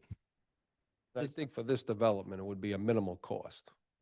Yeah, we do have a proposal Have that hard numbers? Yeah, we do have hard numbers. We have a proposal that for a peer review from our standard peer review body, that for this project would be a total of $5,300.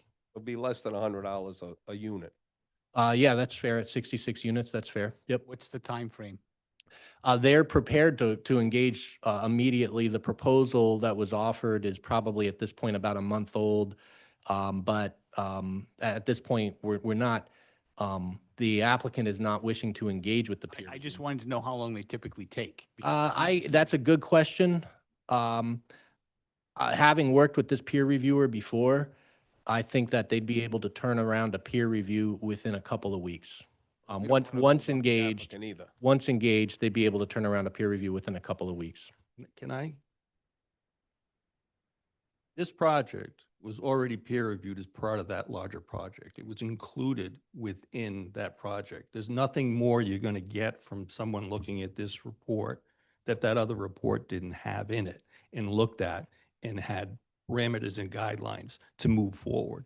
So spending that time and money to review this report that was already incorporated into a recent larger report is not going to get you any substantive information. How long ago was that peer review done? Last summer. Oh, that's, Yeah, Mr. Bannon, are you saying that the I'm sorry, I can't remember the applicant's name, came in with the 700 and some odd units? Correct. When you did that report, you included, Correct. knowing that this was approved, these 66 units in that traffic study? Correct. Was Any- peer reviewed. Yes.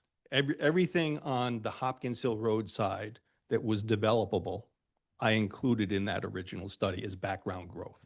So this project was included in that original study. The roadway infrastructure within the neighborhood is fine. There are no issues with that. We've made recommendations for signing and striping for safety enhancements. The bigger picture of Center of New England Boulevard and Hopkins Hill Road remains an issue with the town, both existing and when it needs to be improved. Hopkins Hill Road traffic has not changed in 20-something years. It's still the same volume. I have the counts from then. I have the new counts now. So Yes, New When they London. do the connection, it's Yeah. going to change. Correct. And that's when we've suggested, and I think the town is conditioned, when that roadway opens, that additional studies are going to be necessary. More comprehensive studies that include New London Turnpike, Arnold Road, that the interchanges, to say, okay, how does this match up to the original transportation master plan that was completed in 2004? And what if the reality of that to today or next year happens, and what infrastructure, additional infrastructure is necessary? You answered my question. In your opinion, this has already been peer reviewed. Correct. Okay, thank you. So Go ahead, Stan. Through the chair, I'll just note, I want to be clear. Mr. Bannon's indicating that this project was included as part of background growth for the 712 unit project. And I don't want to talk about many details of other projects, but it's being brought up in context of this. There's a difference between a peer reviewer reviewing a subject application of 712 projects and focusing their peer review on that subject application, and then that peer reviewer reviewing the numerous other projects that are part of background growth. So there is a difference in the type of peer review that occurs between a subject project and the background growth projects. Just want that to be noted. Thank you. That's actually, I think the problem with, oh, sorry. That's actually part of the peer review. So again, to Mr. Bannon's point, we're doing the same thing. One, it's not an insignificant amount of money because it's more than the traffic study for this project was. Two, it's a time issue. Three, as we pointed out in our correspondence, the regulations we're under don't call for peer reviews. But ultimately, it comes down to, this is a 66 unit project. There are larger issues. I do take issue with holding this to be, I'm hearing different things, right? There's not something called out in our report that is like, this is an issue. We have a safety concern that we need to look at further. What I'm hearing is we need some type of comprehensive study, which is not a peer review of this project, and we want to hold you accountable for a piece of that. But that's a larger study that cannot possibly be done in a couple weeks for this project. So we wouldn't want to hold up the applicant. Nope. And again, that's, the town's going to require in the near future, through coordination with Mr. McGowan, on opening up the road when it's ready, and a comprehensive study on the redistribution of traffic and how traffic is getting into and out of this area under that future condition. And the reason I bring that up, Paul, is because this board's sitting here approving these subdivisions. This is about the sixth one in that area. And then when there's a traffic problem out there, they're going to say, the planning commission accepted all these traffic studies and now look at the mess. So I'm bringing it out there. It's not up to any one particular developer. And that both you and And, the and I, attorney and I believe, did it correctly. I believe the And larger that- project. That was would be conditioned. great if they're going to conduct a comprehensive study once the road's open and once the build out begins. And we may not actually see the results, the actual results, until some of these properties start getting developed, as well as other developed and perhaps some future commercial development. But as you alluded to, Doug, I think there's got to be a mechanism to fund them. And I don't think there's going to be some people saying, yeah, here's a check for my fair share. It's got to be creative, whether it's a tax treaty and then they take it and the homeowners get a break in exchange for them contributing, or there's something done with the impact fees. Somewhere along the line, there's got to be the shared cost. Because let's face it, the developers are profiting from the sale, but it's ultimately the homeowners that will benefit from the traffic improvement. I think it, we kind of fell through the cracks here because that original transportation master plan put the burden on Mr. Cambio through a six-phase full development approach. And he was responsible for traffic monitoring and implementation of the recommendations of that original study. So we're in that crack that we fell in, where there isn't an entity, though there is a receiver for the property, and the town can work with them to determine the appropriate course of action and working together. Anybody else? Through the chair, just a couple of notes. We have recently received a comprehensive traffic study of the region that anticipates a build out of all of the projects. And I'll tell you, every month we seem to get another new project. So that does change by the month. This study is within the last few weeks received. It does make assumptions about the traffic patterns and behavior of Center of New England Crossing. This is another project that is seeking to get an approval prior to that construction being done. I don't know if you've had a chance to review or are familiar with that. That's a VHB study. City Center, What's that? City Center, Coventry It's Center, not, yeah, not that, not City Center, but I think you're talking about a Coventry Center. Coventry Center. Did you have a chance to review that? The information that was available was a two-page letter. Okay, we have a comprehensive traffic study that's pretty new. It does identify a number of intersections, and it does identify that it's not a singular project that would ultimately be the needle that breaks the camel's back. It's a collective regional growth issue. Every project in this particular region has a share of, that traffic burden. That's something that staff is being very conscious of. We understand that the idea is that no individual applicant is going to be made to hold up and wait for the, all of a full independent analysis of that. But as each individual project moves forward, it's important to understand what is their reasonable share of that and what do the mechanisms look like to accommodate that. Having a peer review gives us some direction there. And I would note that, there are concerns with the subject study. There is an identification of a nearby intersection with a level of service F, which is generally an indication that that's something that needs to be understood as part of overall traffic issues here. I mean, and Mr. Bannon is free to kind of describe that level of service F, which is, I think it's fair to say, in large part due to background conditions, but this project's a portion of that. And that's something that we'd like to hear more about. The level of service F that's referenced in here was full build out of that side of Hopkins Hill Road, including everything.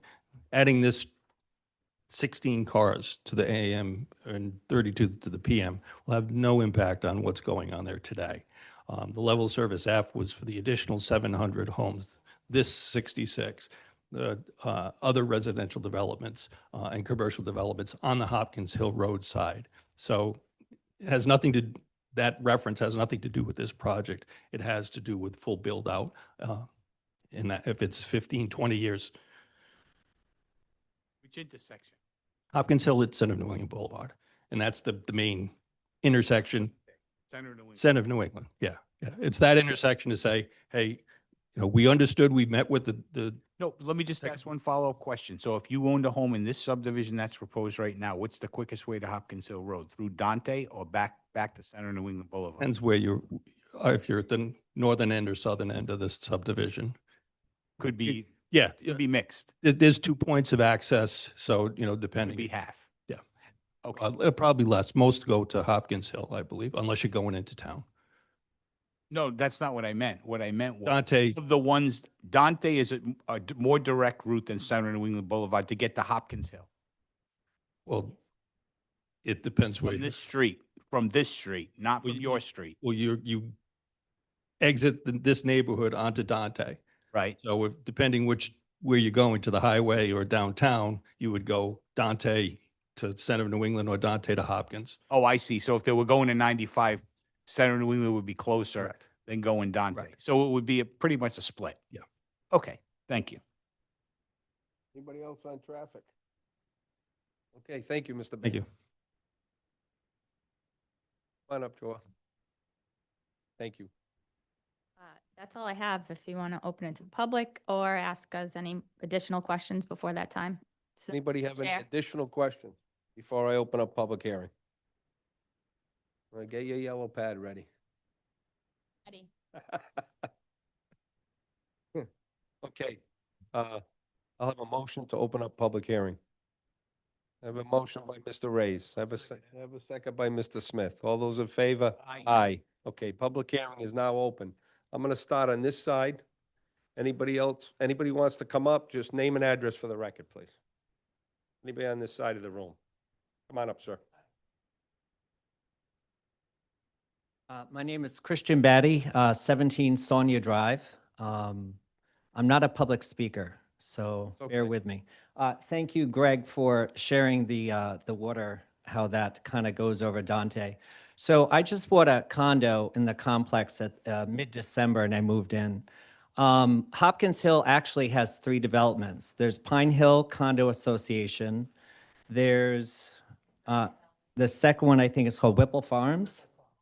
And then there's Hopkins Hill. When I moved in, I didn't know that. I just thought it was all part of Hopkins Hill. So within the 3 developments where I live, my deck right behind that is where they're going to be building. So I'd like to know the variance of from where my deck will be at 17 Sonia Drive. In our development, there's 16 condos, and Whipple Farms, there's maybe 12. 15. So I'd like to know the variance of if I'm sitting on my deck, where these new units are going to be built. That's my first question. My second question goes to the mailboxes. Upon moving in, our condo fees were $235. They went up to $275. Based upon my understanding is, I'm sorry, I'm very nervous. My understanding is the Hopkins Hill Association wants to take over our mailboxes and wants our association to start picking up our mail at the post office. And they want to utilize the new development, the 66 new units, to utilize our mailboxes. So if they could please comment on that. Thank you. You want to come up and comment on that, Joel, since it's, No.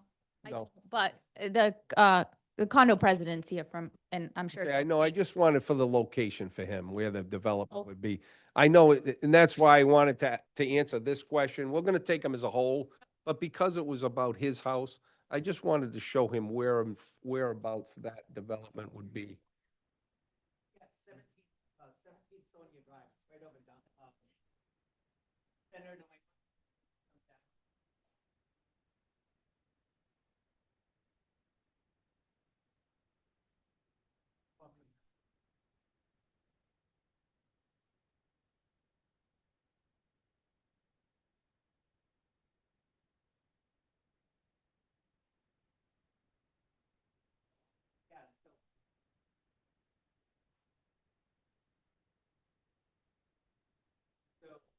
I'm sitting on my deck right out here is where the. Right.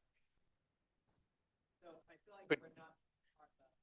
Could we get another plan, please? And he's got to talk into the mic. I think he's good. Uh, He's not really. No, I'm just near- saying is, So, yeah, there's no, Pine Hill doesn't look like it's on there, nor Whipple Farms. It's just all Hopkins Hill, which we're all in the same development. I'm trying to figure out if you even abut this. Yeah, That's what I thought. Sonia Drive isn't but this particular one. oh, it doesn't? You're It does- good. Probably one of the other 2 that was here earlier this year. Oh, excellent. All right, can we go to Mailbox Gate then? I'm going to let them deal with that. Yeah, we're gonna wait. We're gonna take everybody's. Oh, we can't talk about the mailboxes? When can we talk about that? She's writing down all the Well, questions. we don't Oh, know. she is. We don't All know right. if they're gonna join that condos association yet, so that's why she's not gonna come. Oh, thank you. Anybody else from this side of the room? Nobody else? How about this side? I know you want to come up. Come on up. Okay. All right. Michelle Sheehan Pimental, 10 Leah's Lane. Yep, Sheehan, Sheehan, Pimental, Pimental, 10 Leah's Lane, Coventry, Rhode Island. I'm the president of the HOA at the Highlands. So I know you had questions first about the HOA and how we handle things. Do a great job. We're pretty strict. They really don't Great like us, a job. lot of the neighbors, because we are strict and we keep a standard. You talked about street cleaning. We do that already 2 times a year. We will up it to 4 times a year if that's what's needed to keep these detention ponds clean and working functionally. Answers that question. We already maintain the hot box for irrigation. We are pretty much on top of that. We have to pay for that. I think that's an annual cleaning. So we know what maintenance we have to do. We know what's required and we keep it a top-notch development. So don't feel that we're not going to let anything get by us and turn it to a non-fee Sorry. neighborhood. Before we go any further, are you joining their condominium association or are you having a separate one? Because that's going to, Join. Okay, thank you. That's That my wasn't understanding. clear. I thought they said those discussions were ongoing. To see that because they do a great job. Yes, we do. I think that Schwartz was out on Saturday or Sunday. You talked about seeing the tree service that we hired. We hired an arborist because we have Yes. a pear tree rust trellis issue that we're now paying for yearly maintenance so we can keep our trees from developing this fungus. We keep a maintenance going. We're on top of this. We have landscapers, we have snow removals. I think that's why Mr. Studley left because his dad does our snow removal. We talk about the water detention ponds. They've been there 19 years, if I'm not mistaken. They've never topped over. So I don't know why that became a topic of conversation. Even during the alleged 100-year storm, they never topped over. As far as the mailboxes go, there is a court order. They belong to the Highlands. They don't belong to anyone else. I have the court order. My attorney sent it to me. I can read it to you if you'd like, why the mailboxes become ours and that the other two developments, I think you go by Whipple Farm and Granite or Pine? And Pine Hill have to relocate. That was originally planned by Mr. Cambio. It just never got completed. this development be able to add to you? Come on up. Right, name and address. Name and address, please. Robert DeBlois. Yeah, Robert DeBlois, DEBLOIS, 420 Scrabbletown Road, North Kingstown. So yes, we've made an arrangement with the post office where if we take, they've got two different mail pods. If we take the one on the left, it's not full. So if we take all the mailboxes out, we shift them to the left, we have room to add 3 more boxes. They're going to be slightly different height, a little bit higher, but if we can do that, we can accommodate everybody. So it's only if the post office withdraws that intent that we would have to do what she's saying. Well, she's got her hands on her hip, so I don't know. I mean, unless it's something, So- they're driving the bus on this. That's what I was going to ask. The post office makes the rules, not the condo association. Well, the court. No, a court order makes the Oh, rules, in this signed by the judge in June of 2024. I can read you the court order. Oh, we're good. Okay. Fine. But is there a reason you don't want them there? If, Well, because I had run this by, One comment. they agreed that it was okay. I don't know who you ran it through because I spoke with my Stenographer attorney. can't- We're going to talk about this offline, so, but it's a non-issue either way. Okay. I wanted to clarify that's not that we asked them to leave, it's court ordered. Anything else for us about how we handle the Highlands and how we Well, maintain? From the day that was constructed, it looks the same. And actually, the roads are now complete. It looks better than the day it was constructed. Amazon and FedEx and all that, that goes right to the buildings, or does that It get? goes right to our homes, individual goes to the addresses. Homes, oh, okay, I was curious about that. Nothing goes to the mailboxes as far as that's All right. concerned. The post office has bigger boxes at the bottom with a key that they'll put in like US postal boxes. But Amazon's at my house a lot. Come visit them. Thank you. Anybody else on this side of the room like to come up? Seeing none, anybody on this side? Anybody in the room would like to come up? Come on up, sir. Name and address, please. Peter Garofalo, 1 Greg Court, Whipple Farm section, okay. Talking about the retention ponds. The retention ponds, I've been there since when we had the big flood. There are drainage from the retention pond that goes under Dante Boulevard, across the road into the wetlands, okay? That was completely perfect at that point. Now, the retention ponds that are to the left of my property, which are actually not part of Whipple Farm, but part of the Highlands, is completely overgrown. Completely overgrown. Hasn't been cleaned out in 15 years. That's right. Let you come up. I'll let you come. Okay. When we've addressed that, The receiver's list. okay, okay. We've addressed that with the receiver. We've addressed the one behind our units abutting Center of New England. And we've addressed the one also abutting the new section of Center of New England behind Pine Hill. There are 3 that have not been maintained by the receiver. Right. Okay, just want to let you know about that. Thank you very much. And I appreciate Mr. Du Bois what he's been able to do and get everything resolved about mailboxes and such. Thank you. Thank you. Anybody else like to come up? Come on up.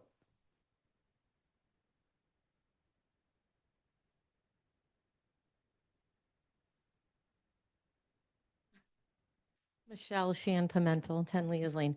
Just to clarify, those ponds he's speaking of do not belong to the Highlands. You blame the Highlands for not maintaining them. The receiver, Matt McGowan. Well, you can't have a conversation. You wait, let her finish. They are owned by the receiver, Mr. Matt McGowan. We do not have ownership of those detention ponds. I guess once they are incorporated into the Highlands, they would be ours, but we wouldn't maintain something that we don't own.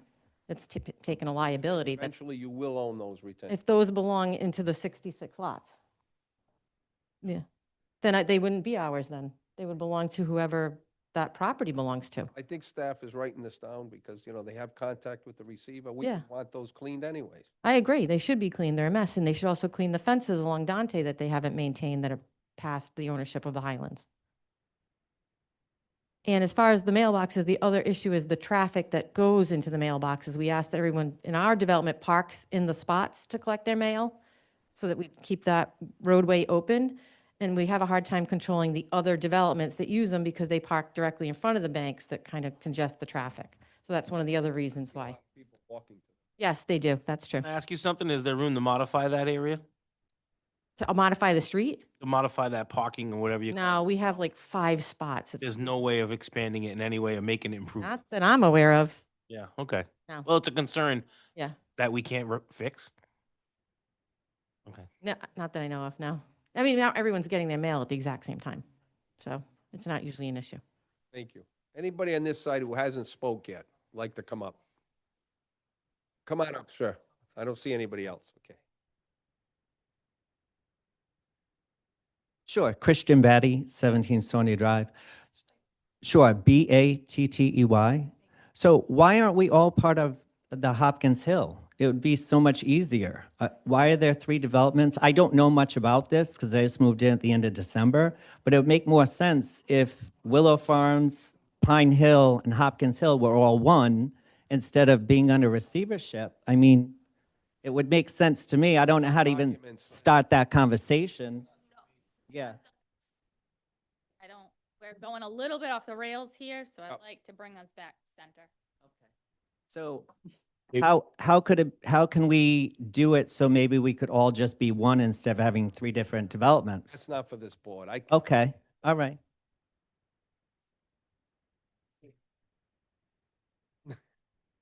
Anybody on this side?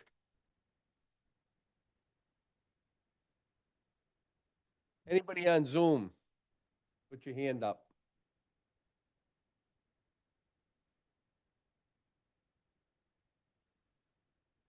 Jackson, anybody on Zoom? No? Okay, at this time, I'm going to close public hearing. I have a motion to close public hearing. I'll make a I motion. have a motion by Mr. Reyes. I have a second. Second by Mr. Anderson. All those in favor? Aye. Aye. Motion is closing public hearing. So I think we just vote on the 90 units now and or we can all go home. No, no, I'm kidding. It's a joke. No, just, we've got some things to work on offline, some kind of details that Greg mentioned. We're going to meet with Doug and the town engineer. If there are anything outstanding with the board, would love to hear them. And if not, even better. Let me see. I just want to confirm that that they are gonna join the Highlands? That was That is the plan. It's, association. amending condo documents can get a little hairy. So we don't want to be locked in, but the intent is to join. We've done all the preliminary work on that, gotten the approval. It's just amending that, we don't want there to be a hiccup in the condo documents and then the whole development blows up, but that's the plan. All right. Does staff have anything they'd like to add at this point? I know they recommend us to continue this hearing to June 26th. Does anybody on the board have any issues with that? Oh, no, I'll just suggest, staff is looking for the commission's feedback on the concept of a peer review. We're looking for the commission's feedback. I think you've heard the applicants state their intent is to join the existing condominium. The stage of review technically requires a waiver from legal documents. We understand that there was not a desire to have fully fleshed out legal documents at this stage of review, but technically, we wanted to hear the conversation and the applicant's presentation about their intent, and that could be something that you consider as you consider if you need any more information, if you need anything written prior to giving any waiver. And then there had been, one thing that we caught was whether the architectural renderings or elevations of the units may match what's existing. And that's not a requirement. It's not a piece of information that's required, but it might be something the board would be interested in knowing. What do you mean by that? The existing, the proposed units, would they match the architectural styles or conventions of the rest of the condo association? Or the existing ones that are already built on Correct, the other yeah, street? and Okay. so the applicant isn't required to give us elevations or renderings, but the board might be interested in understanding if the applicant is committing to a style that fits, if there's discussion around that point. That's up to the board for your discretion. Those are the items I think we'd be looking for your feedback on so that the applicant and staff understand what we should have to work with as we gear up for the next meeting. I think I heard testimony, they would be mirroring the Highlands that I are think they'd probably be similar. similar as, I mean, yes. I mean, the elevations 20 change, but not down, I mean, up, I would think. Yeah, and when I say elevations, I mean architectural elevations. Yeah, So, yeah, it's up to the board in terms of what level of information you're seeking, in terms of style there. It's not required information. I mean, if they mirror the original Highlands, I mean, that's a beautiful place, so I would have no concerns at all. Generally speaking, I mean, will the exteriors be similar? You go in some of them, they've got half stone facade, then they've got, vertical siding, then some have Come on up, horizontal name siding. and address. I mean, you don't have to give us all the details, but I'm not that familiar with what's there. I was Yeah, there Robert once. DuBois again. So as part of the Highlands, first of all, they have architectural approval rights. So their intent is that the units, especially the roof lines, match what the existing buildings are. So we're still in the design process. I recently submitted 2 designs to them just for kind of a progress report before I go much deeper with them. And they were okay with them. So basically, we're not building the exact same thing, but Who's reviewing those? the Highlands. The Highlands has architectural control. So can we assume then they're going to be somewhat similar if they have to approve the design? I think you can assume that, yes. Thank you. Does the existing Highlands have sidewalks? No, All right, so it's appropriate not to just on the main sidewalks. Dante Boulevard, I think it's called. Sure. That's the only road with it. Okay. Right. Yeah, for lack of a better. Yeah, there's no inner sidewalks on any of these. Good enough. Thank you. I think I'm comfortable. Is the board comfortable to continue it? And I'm sure we can ask questions when the next meeting comes. And I will reopen up public hearing also for the next meeting. If there's anything new or, What's that, please? oh, Yeah, I'll entertain a motion. Actually, through the chair, just before we entertain a motion, thoughts on a traffic peer review or no? I'm not a traffic professional. I don't personally think 66 units are gonna do a lot. Out of consistency, we've been asking every developer, but a lot of the developments have been much larger than these 66 units. I'm kind of either way on it. I have a follow-up question to that, because you made a statement that you think the town would benefit from the peer review to do its overall traffic study. I think that the way I'd And frame then it, how you would allocate the resources that are needed to make those improvements to each individual developer. yeah. And if that's true, is that truly the reason? I mean, if we accepted what Mr. Bannon said, is this more for that exercise or for us? I would put it as there's questions that staff have about the traffic study as it relates to this subject application. It's not frequent you see level of service F in a traffic study. and that was explained, so it's not Mr. Bannon explained level of service F and where it is and what it's a result of full build out. And he also testified as the expert that this does not add or detrimentally impact traffic. I think that's where the peer review would be required.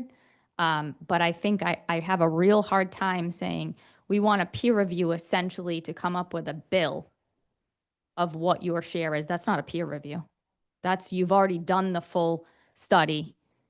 That's know kind the of where I number. was going with this. I don't feel it's appropriate in this time to burden this developer that's adding literally 1% or 10% of what the other proposal was with a $5,300 bill to kind of, Yeah, I defer to the commission. that's my personal thought.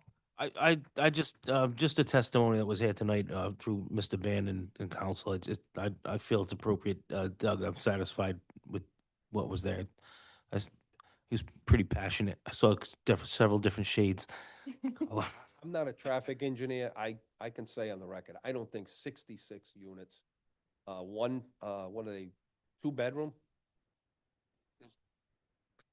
Is gonna justify a lot of traffic. That's just my opinion. I think that's what the report showed. I understand if the report had some glaring, But we there's don't- going to be we don't trip make generation. every project do this. Right. This is just because it's in the middle of this highly dense area that's going to grow dramatically. Yep. Much more than that's already been approved. Right. So that, I think that's what the staff's concern is, and I'm concerned also. Understood. I was sitting at, the light trying to get into center of New England If I- Saturday at 2:30, it backed up to the other intersection.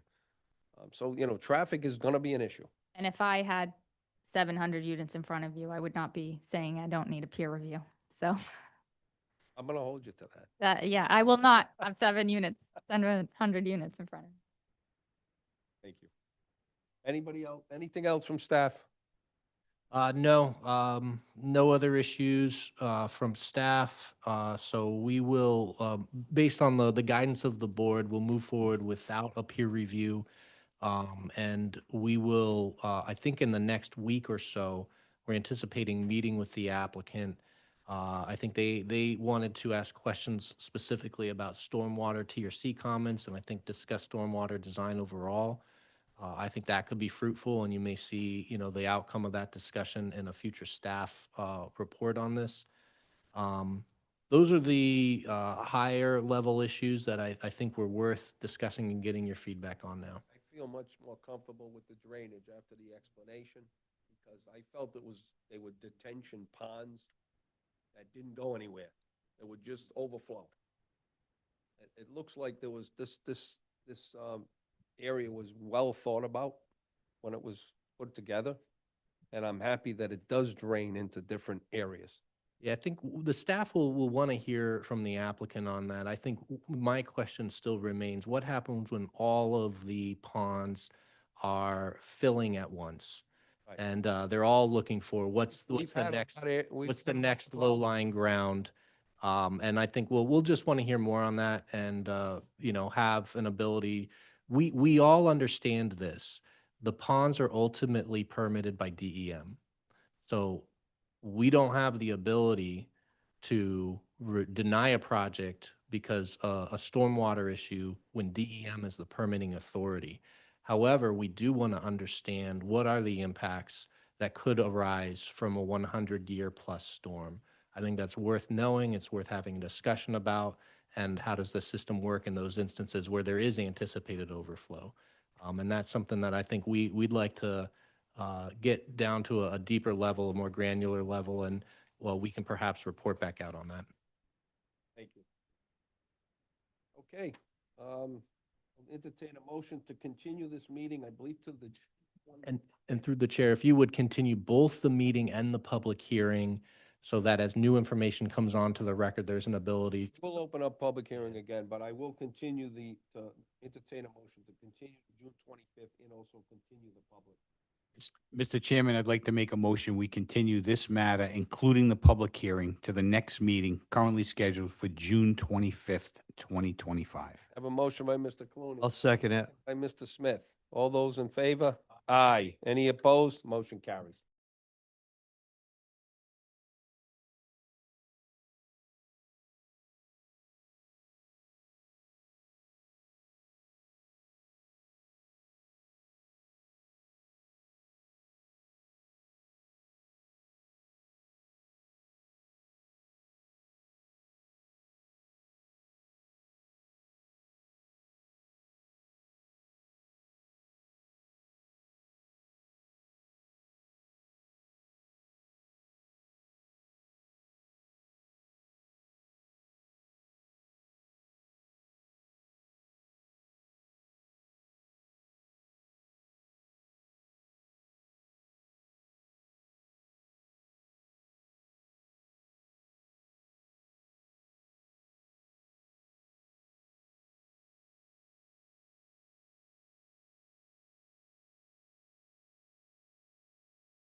Sienna condominiums, pre-application, major land development, comprehensive permit, owner applicant, Boulder Hill Development LLC, AP 45, Lot 10, 11, 12, and 13, Zone VMC, Village Main Street Commercial.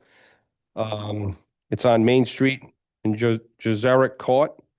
Applicant proposes to construct 8 duplex structures, which a total of 17 units, approximately 2.2 acres, comprehensive permit, minimum of 25% proposed units must be deed restricted as affordable.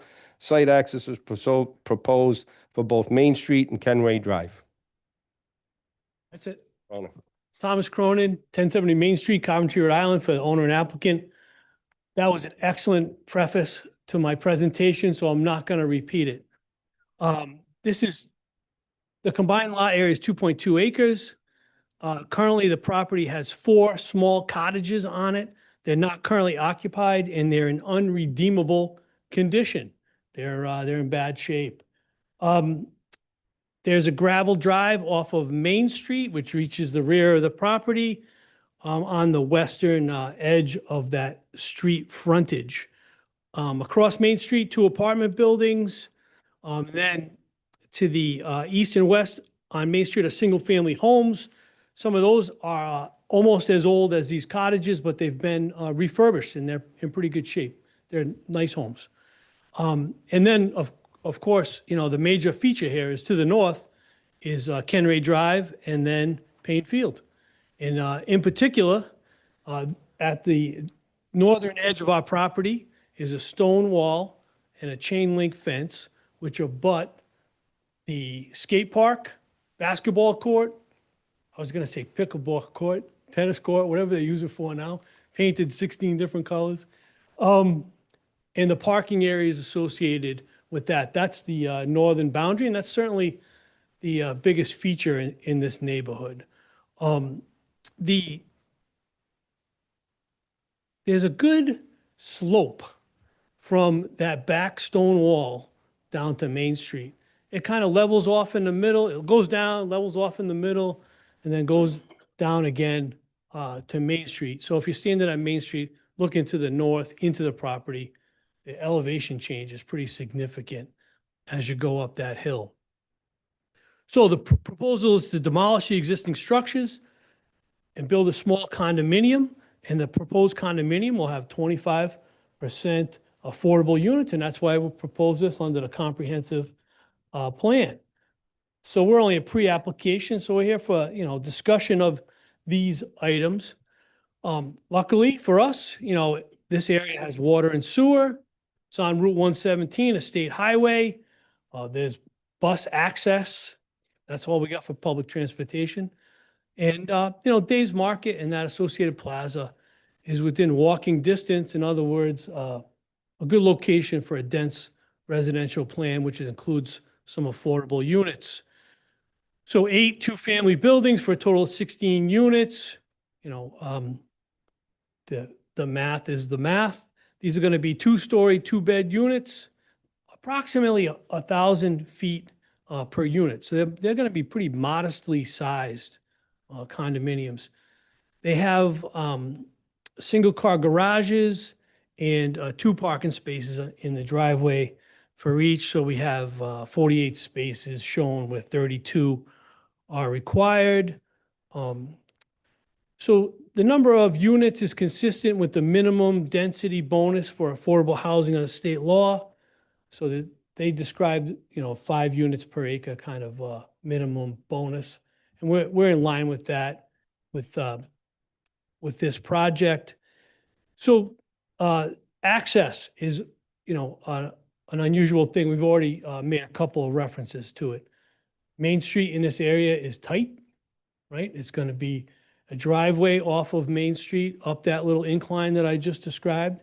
And there's going to be a secondary access onto Kenway Drive. The planning department has suggested that we make this a one-way circulation plan. I don't think that's going to be a real big issue. You can't go up Kenway Drive up right there. That's a one-way. So that's always going to be a one-way. So I guess we won't have folks coming out onto Main Street and trying to make that left towards Dave's. So circulation will be in on Main Street, out on Kenray Drive to avoid that difficult turn onto Main Street. Towards Main Street. It's been that way for, well, let's see, my youngest kid's 25. It's been that way for at least 20 years. So, you know, this is a usual condo in all other aspects other than the affordable. Private road, no road construction costs to the town, no maintenance, no plowing, private sanitation, you know, so, you know, not a very big impact to the town. So that's the basic proposal. You know, we always come for pre-app on any project, right, to get the board's feedback. So I'm interested to hear what comments you have. You'll be going right to preliminary as a compliment. Right, this is, No master. there's no mass, just one, well, maybe not one public hearing, but one. I like the, Quick question on that same point. Tom, I know that state law is likely changing and bringing back a master plan component as part of the new package of legislation that may be passed within the next month. I'm just curious if you have a read on whether you would take advantage of a master plan phase, or if you, when we discussed that same question at TRC, the engineer suggested, well, even if it was allowed, we might combine. It seems like you guys want to get right to prelim. Do you have any feedback for us on that? I do think that the simplicity of the project would lend itself to one hearing. I don't think there's really too much to dissect here, as long as, you know, as you guys are well aware, you know, the sewer authority, Kent County Water, in this case, the DOT, you know, there's, for a small project, there's going to be a lot of reviewing authorities here, you know, in addition to DEM, because we are going to change the impervious surface here. So, happen to like the one-way circulation in, because that traffic backs up from Dave's. And when the buses are in action, I mean, it backs up even farther. Yeah. I mean, I always said, I don't mind traffic as long as it's moving. So I think if it circulates through the development, it's only going to impact Ken Ray. And I think Chief Katie only had an issue with the radius. If we can open up the radius on that, that's really. that's gonna be really up to the DOT, how much we can flare it. That's pretty heavily No, I'm constructed. talking about the Ken Ray. Well, both of them. It's a town road, isn't it? No. Well, Kenray is the town road, but the intersections with But 117. They're saying when you leave the development, he can't make the turn with a fire truck. Oh, I onto got you. Ken Ray. Onto Kenray. If you can open up the radius We on can do both, that, which shouldn't be an issue. You do that between, you know, we need the net to stop the softballs. No, wait, that's Babe Ruth. No, the baseballs, you know, from coming into the neighborhood. We'll have a few structures over there. And, you know, we're not gonna know drainage until preliminary, so. Yeah, I mean, I think that the drainage, the slope on this project is gonna determine the drainage. There's no, you can't make it go uphill, man. There's no. May not, yeah, there's no- it may not be 16 units when you have to put the drainage in. You don't know that yet. I don't want to steal Joel's jokes, but No. you know, it could be more.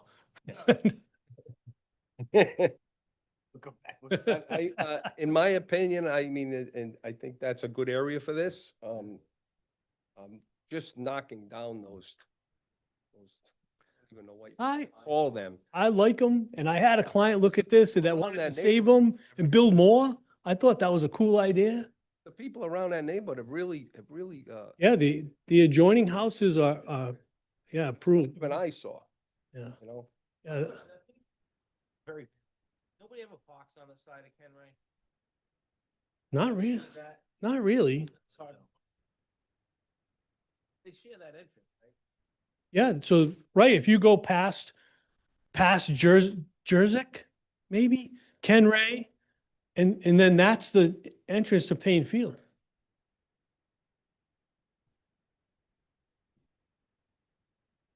I think the traffic counts here are gonna be pretty low, but, you know, when especially the Little League lets out, I mean, it's gonna be, They'd have to all go left. They wouldn't be able to go right. No, they're gonna go left.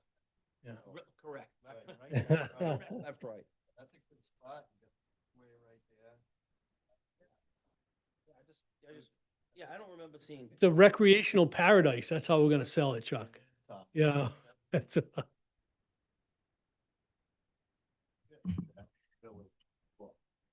if you looked on, our plan, as rudimentary, as it is, there is, just an architectural elevation in the upper right-hand corner of, sheet 3 of 3.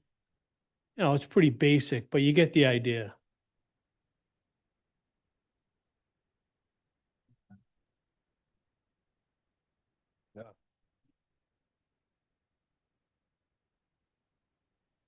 Anybody else have any questions? Yeah, I tried reading this. So what are they, 2 bed, 1.5 baths, or 2 bed, 2 bath? It's going to be 2 beds, 1.5 bath, I think. And yeah, exterior parking. So again, same as the other thing. And I know it's only pre-app, we'll call it. Mailboxes need to be somewhere. Yeah, I mean, probably at the base, right? Because I mean, I don't know. That's up to the post office. I know, yeah. That you're gonna have to show a place, and then again, they can't block the road, and if it's one way, they're gonna have to go. Okay, they can get the mail when they're coming home or else walk down, so, just keep that in mind. I don't know if there's gonna be, it doesn't have to be a paved sidewalk, but there's gotta be some type of way for the pedestrian. As you're coming into the development, Rick, as you can see to the right, should be plenty of room to put something. But he's got a, I know there's a stormwater, but. yeah. I know there should be room. I'm just throwing it out there. And then you've got, someplace for a trash receptacle or dumpsters and Yeah. snow removal. I know this is a little early, and then I had one other thing, and then for some reason it slipped my mind while,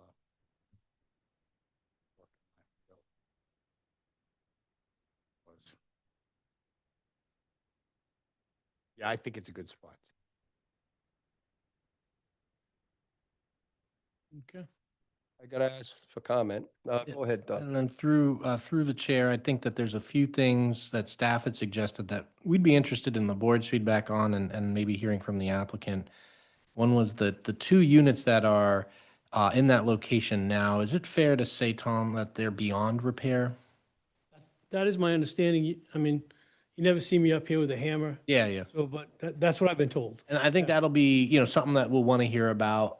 I think that those units don't have like extremely high historic value, but we did identify there's some value in the streetscape, pattern that exists in this neighborhood. These are old mill houses. This, I wouldn't say that it's this quaint historic village, but it does represent, a streetscape. The staff had the idea of, perhaps locating or relocating a unit into that same area so that there isn't a gap in the streetscape. And perhaps that unit could be designed that it doesn't have to match or mirror, but could, offer a little bit of that same architectural continuity of some of the units around it. That I think is worth discussing because it would be something, if you're coming back for prelim, you certainly don't want to come back with the idea of where are we putting this house? Looks like that would be a big stormwater area for you. So we'd like to know, one, your perspective, if you've shared that, and then I'm curious to hear the board's perspective on that as well.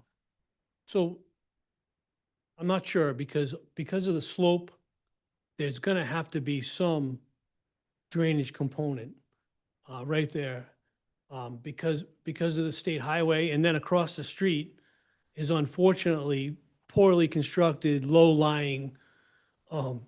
It's an apartment complex that basically slopes down into the river. I mean, so it's, Full houseboat there. yeah, we're never going to be able to get away with not capturing That's why everything. when I saw where the yeah. drainage was coming, I understand I agree with I mean, you we might be saying. able to but move the drainage up. It'll still be on the Looks downslope. like it's all gonna collect though, right in that No area. matter what I do, I think it's gonna end up in that corner. We don't know that yet. Yeah. Well, Something Something to keep in mind though. I mean, we're open to that. It doesn't change the expense of the project, to have one unit up front or anything like that. It's just a matter of the drainage, capturing that before it leaves the Yeah, property. because I was over there. There is a. quite a line. No, go ahead. Exactly. The idea is that, bring a unit down, try to, offer something that would maintain a streetscape pattern in this more long-standing neighborhood. Out of what we have in Coventry, this is considered a more historic area. We're not expecting he's going to build some sort of architectural, rendition of a historic mill building or a historic mill house, but something that would offer, general form and structure that might kind of fit compatibly with the other houses in the area. We thought this was an opportunity to perhaps, see if we could get a unit there so that it doesn't look like a gap in the streetscape in this area.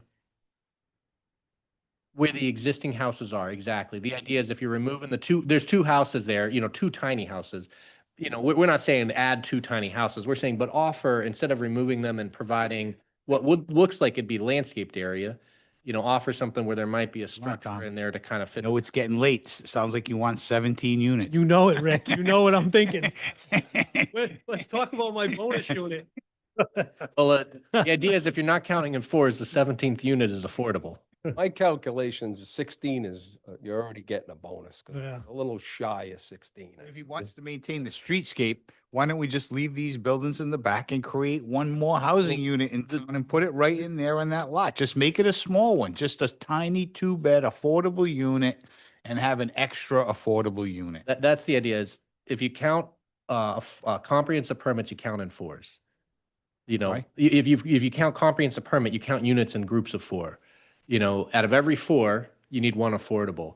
If they give us 16, they give us 4 affordables. If they Right. give us 17, they give us 5 affordable. Right, So that's the what I idea of an extra unit is actually guaranteed to be a higher affordable percentage. It's not a bad thing. The applicant will probably say, can we talk about getting up to 20? And that might be a bridge too far. I do like the idea of it doesn't matter whether we're talking about 15, 16, 17 units.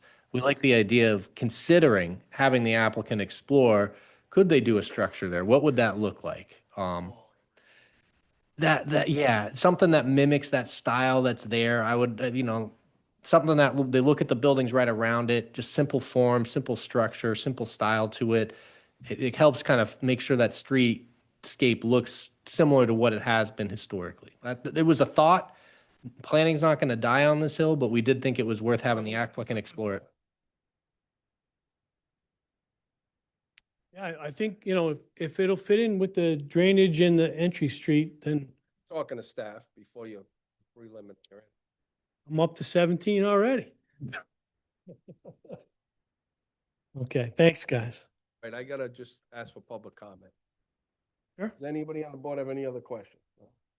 Anybody in the audience like to come up and speak? Public comment on this?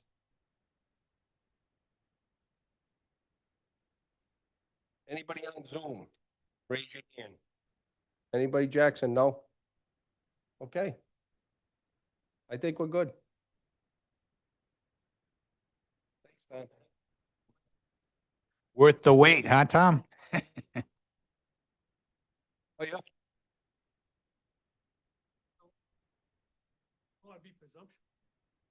Okay, the next one is Hoxie Court Place, pre-application minor subdivision with street creation. Owner Bruce B. Gibb and Victoria B. Gibb, M. Gibb. Application NBG Construction. AP 88, lots 87, 88.2, zone R20 residential, Hoxie Court, Notre Dame Street, and in Kernan Court. Applicant seeks to merge 2 existing lots, subdivide them into 3 new conforming lots.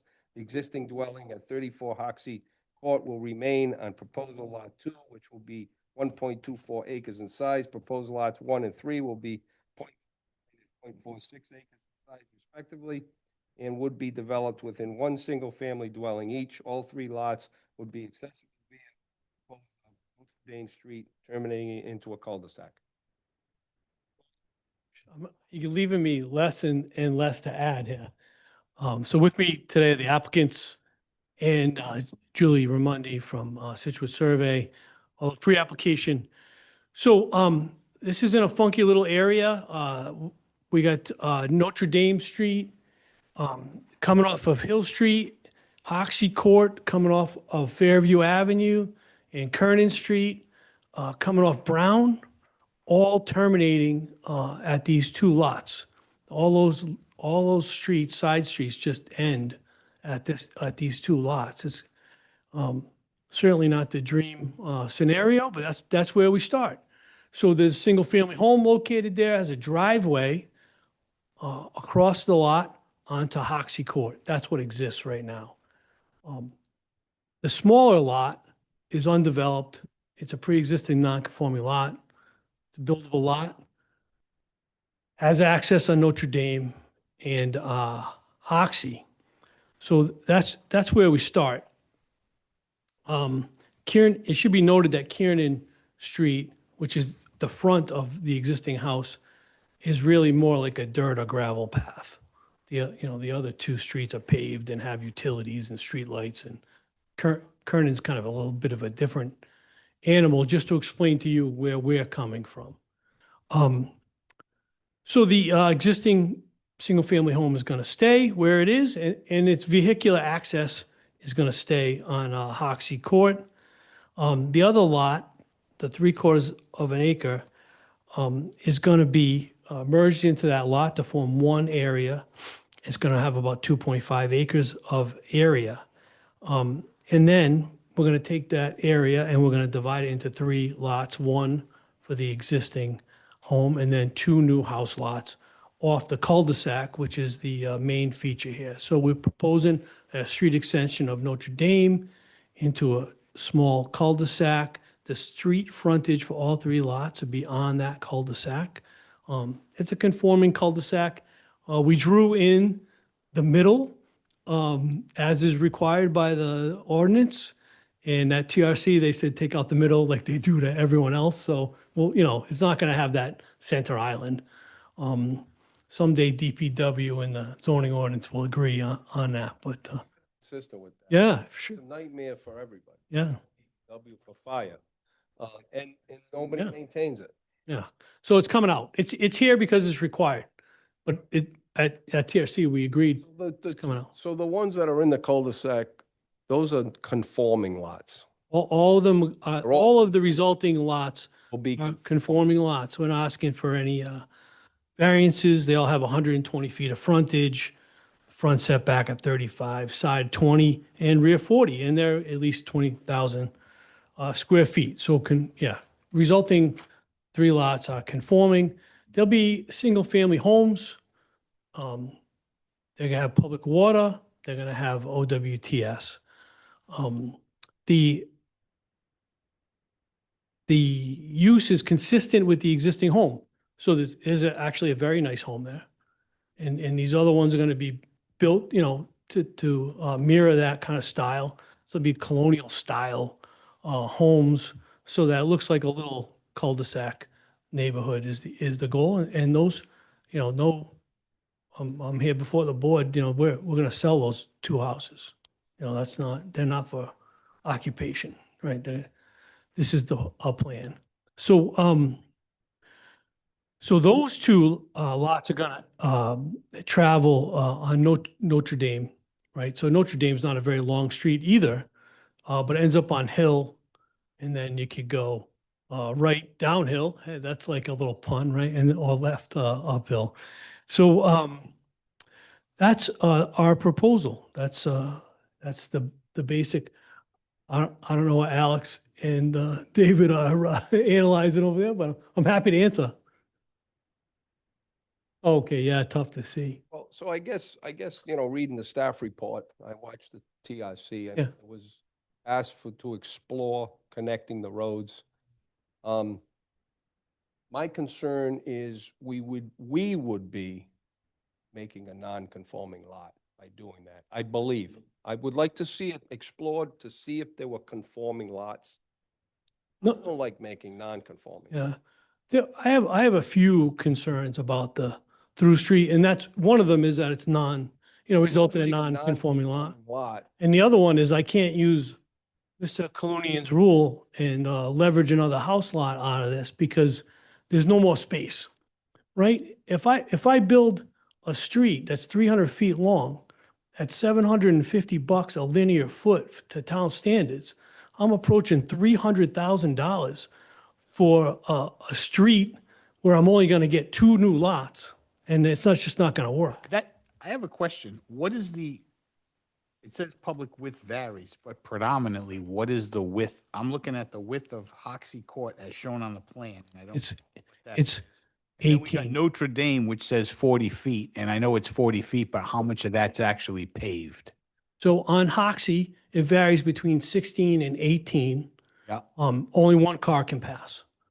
And one of my concerns with the public street, through street idea is it is a 10 to 12-foot drop at the end of Hoxie to our property.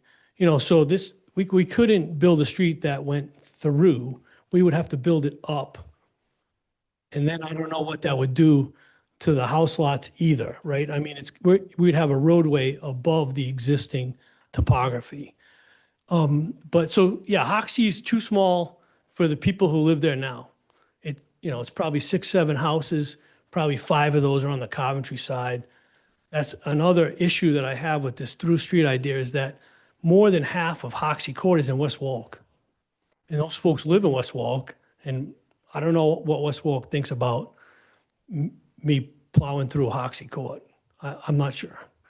Don't want to go to the planning commission and You know I will, but I mean, I don't want to, right? Yeah. Good point. So I have a few concerns. I mean, to be honest, if I could leverage another lot out of this thing, I would probably consider it, but there's just no room to do that.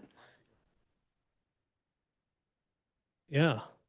I have the same concerns. I actually like the cul-de-sac. I don't want to create a non-conforming lot. That would probably be what we'd be doing.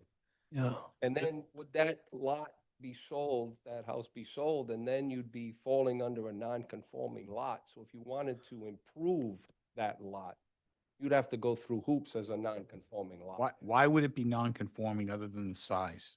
Just area and probably setback because there's a curve in the concept that we came up with that would cut that lot kind of funny. That wasn't really a very thoughtful. No. If you cut it a little. you could have went It was- a little closer to Notre Dame before you, and then cut it a little sharper and narrowed it, and you might have been able to realize. And if it was shifted just slightly, I see the septic system there on the existing, but if Yeah. it was shifted just slightly, and even if we narrowed the width, that's why I asked what the width of pavement was, because I'm assuming what you showed on here was how many feet wide? 30, 40 feet wide versus what you're actually going to pave, which is going to be 26. On the Rue Street plan? Yeah, probably the through street plan would probably have to be like 24 with no sidewalks. It would have to be. Beat the town standards, though. Not really. I mean, 26 sidewalk on one side. As far as Yeah, I mean, the makeup of the actual construction. Yeah. And that's why, that's what would make it. that's why it's 750 a linear foot minimum. And I don't want to go backwards on this, but then when I look at this extensive cul-de-sac, even beyond the island in the middle, with sidewalk shown on there and everything, the thing is massive for two houses. It is, yeah. You're just going to be able to turn the trucks around. I don't know what 55, is this the like, radius, yeah. is this the minimum? Is this like the smallest you could make a cul-de-sac? Well, we show sidewalk. So, Need the fire truck radius too. yeah. So, Guess what I'm saying is it just seems overkill. Notre Dame doesn't have sidewalks, if I'm not mistaken. no, It's barely, yeah, I mean, I've walked down there before. yeah. Then you got the drop off. So I mean, Oh, we could probably all put I'm saying is grass sidewalk in or something like that. make it compatible, but I'm not even so sure you have to be that, it kind of takes away from you talk about making a non-conforming situation. I mean, folks back there should have a nice enough place to live. So that's all I'm saying. Anybody else have any input as far as the roadway? You happy with the cul-de-sac? I like the cul-de-sac.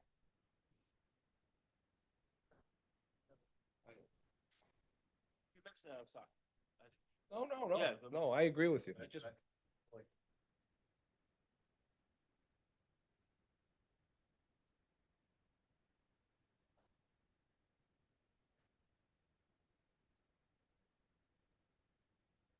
I didn't say that. No, listen, there's there's precedent in East Greenwich where when it straddles two towns, you're going to be adding traffic to their side of the road. You might have to go to the planning board in West Warwick. It's going to be a whole host of hurdles.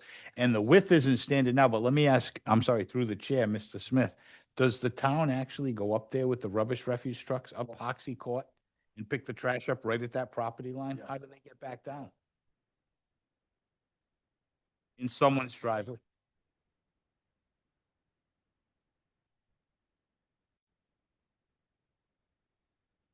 At the Military Warriors Support Foundation? And they let the town back in there. That's very, very thoughtful. I think, sounds like we're good with what's.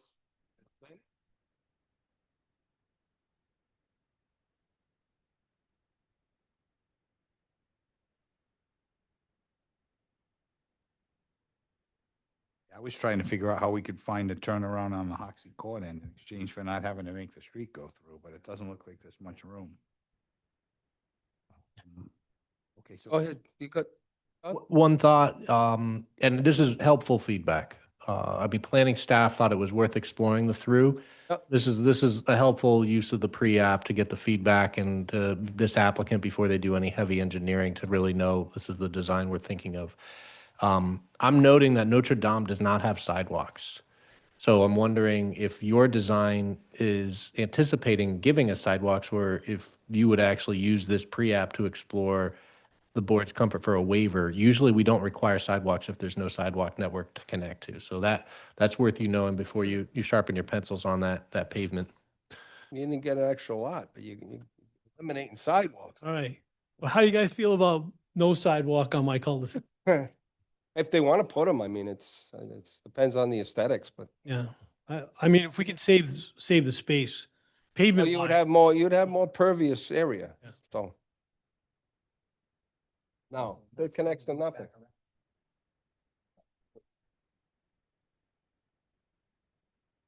So at least from my perspective, it seems looking at redesigning that cul-de-sac to what is required to meet the need of the town trucks and anyone else that might need to go down there, consistent with what's already there is fine. However, I'm just throwing this out. We've got a situation now where we're using private property on a regular basis to turn around when we plow the street, when we pick up trash.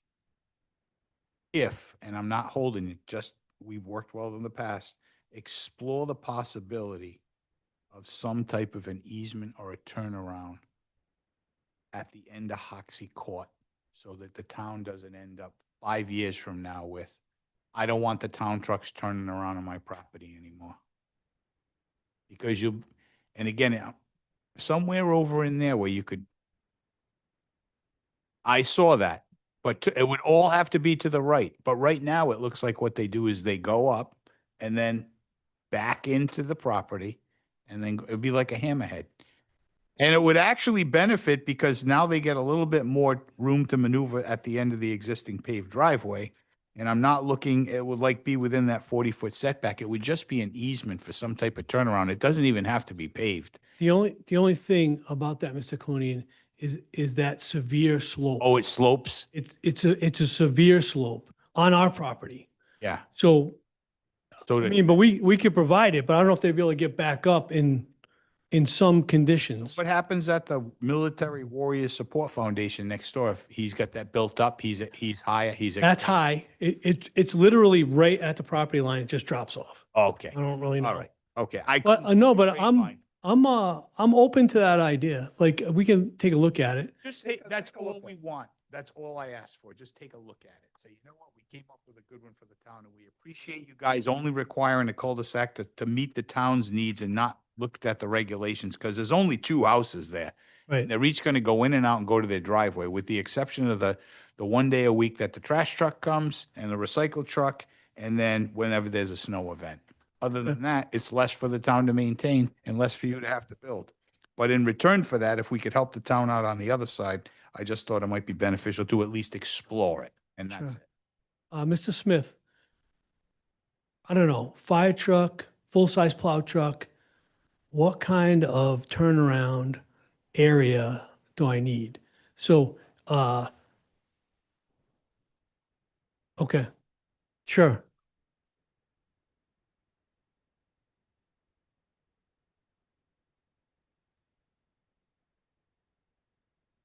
I mean, I think there is room there for a little stub.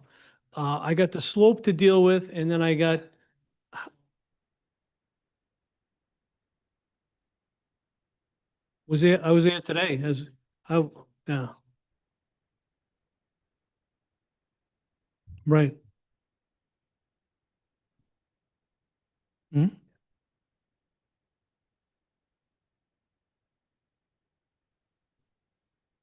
Okay.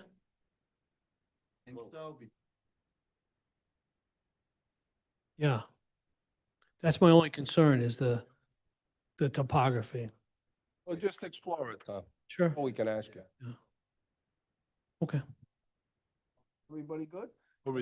No, I'm just gonna throw one other thing out. Okay. Not even, just something to look at, and it's totally up to the homeowner. But 31 Hoxie Court, you could actually reconfigure that driveway a little bit and have it come out on the cul-de-sac, so they don't have to deal with Hoxie Court anymore. It is sloped. Yeah, I can't, there's no contour, so I can't really. Yeah. So, but, Oh, it's tough back there. When I used to wear my other hat, I had an occasion to go up there. Was the guy that owned Falvey Linen live up there? I don't know. He did at one time, Hoxie Court. And I had a hell of a time finding the house and then back and back. Oh, I mean, you know, Live, Hoxie. as we do, I went out there today to make sure I didn't have any surprises, right? And the neighbors were glaring at me because they're all little side streets, man. Like, who are you? And I'm driving the most indescript car you possibly, you know.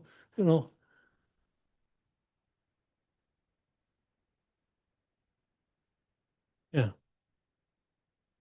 Hey, I just got to ask if the public has any comment. The public have any comment? Jackson, anybody on Zoom, raise your hand.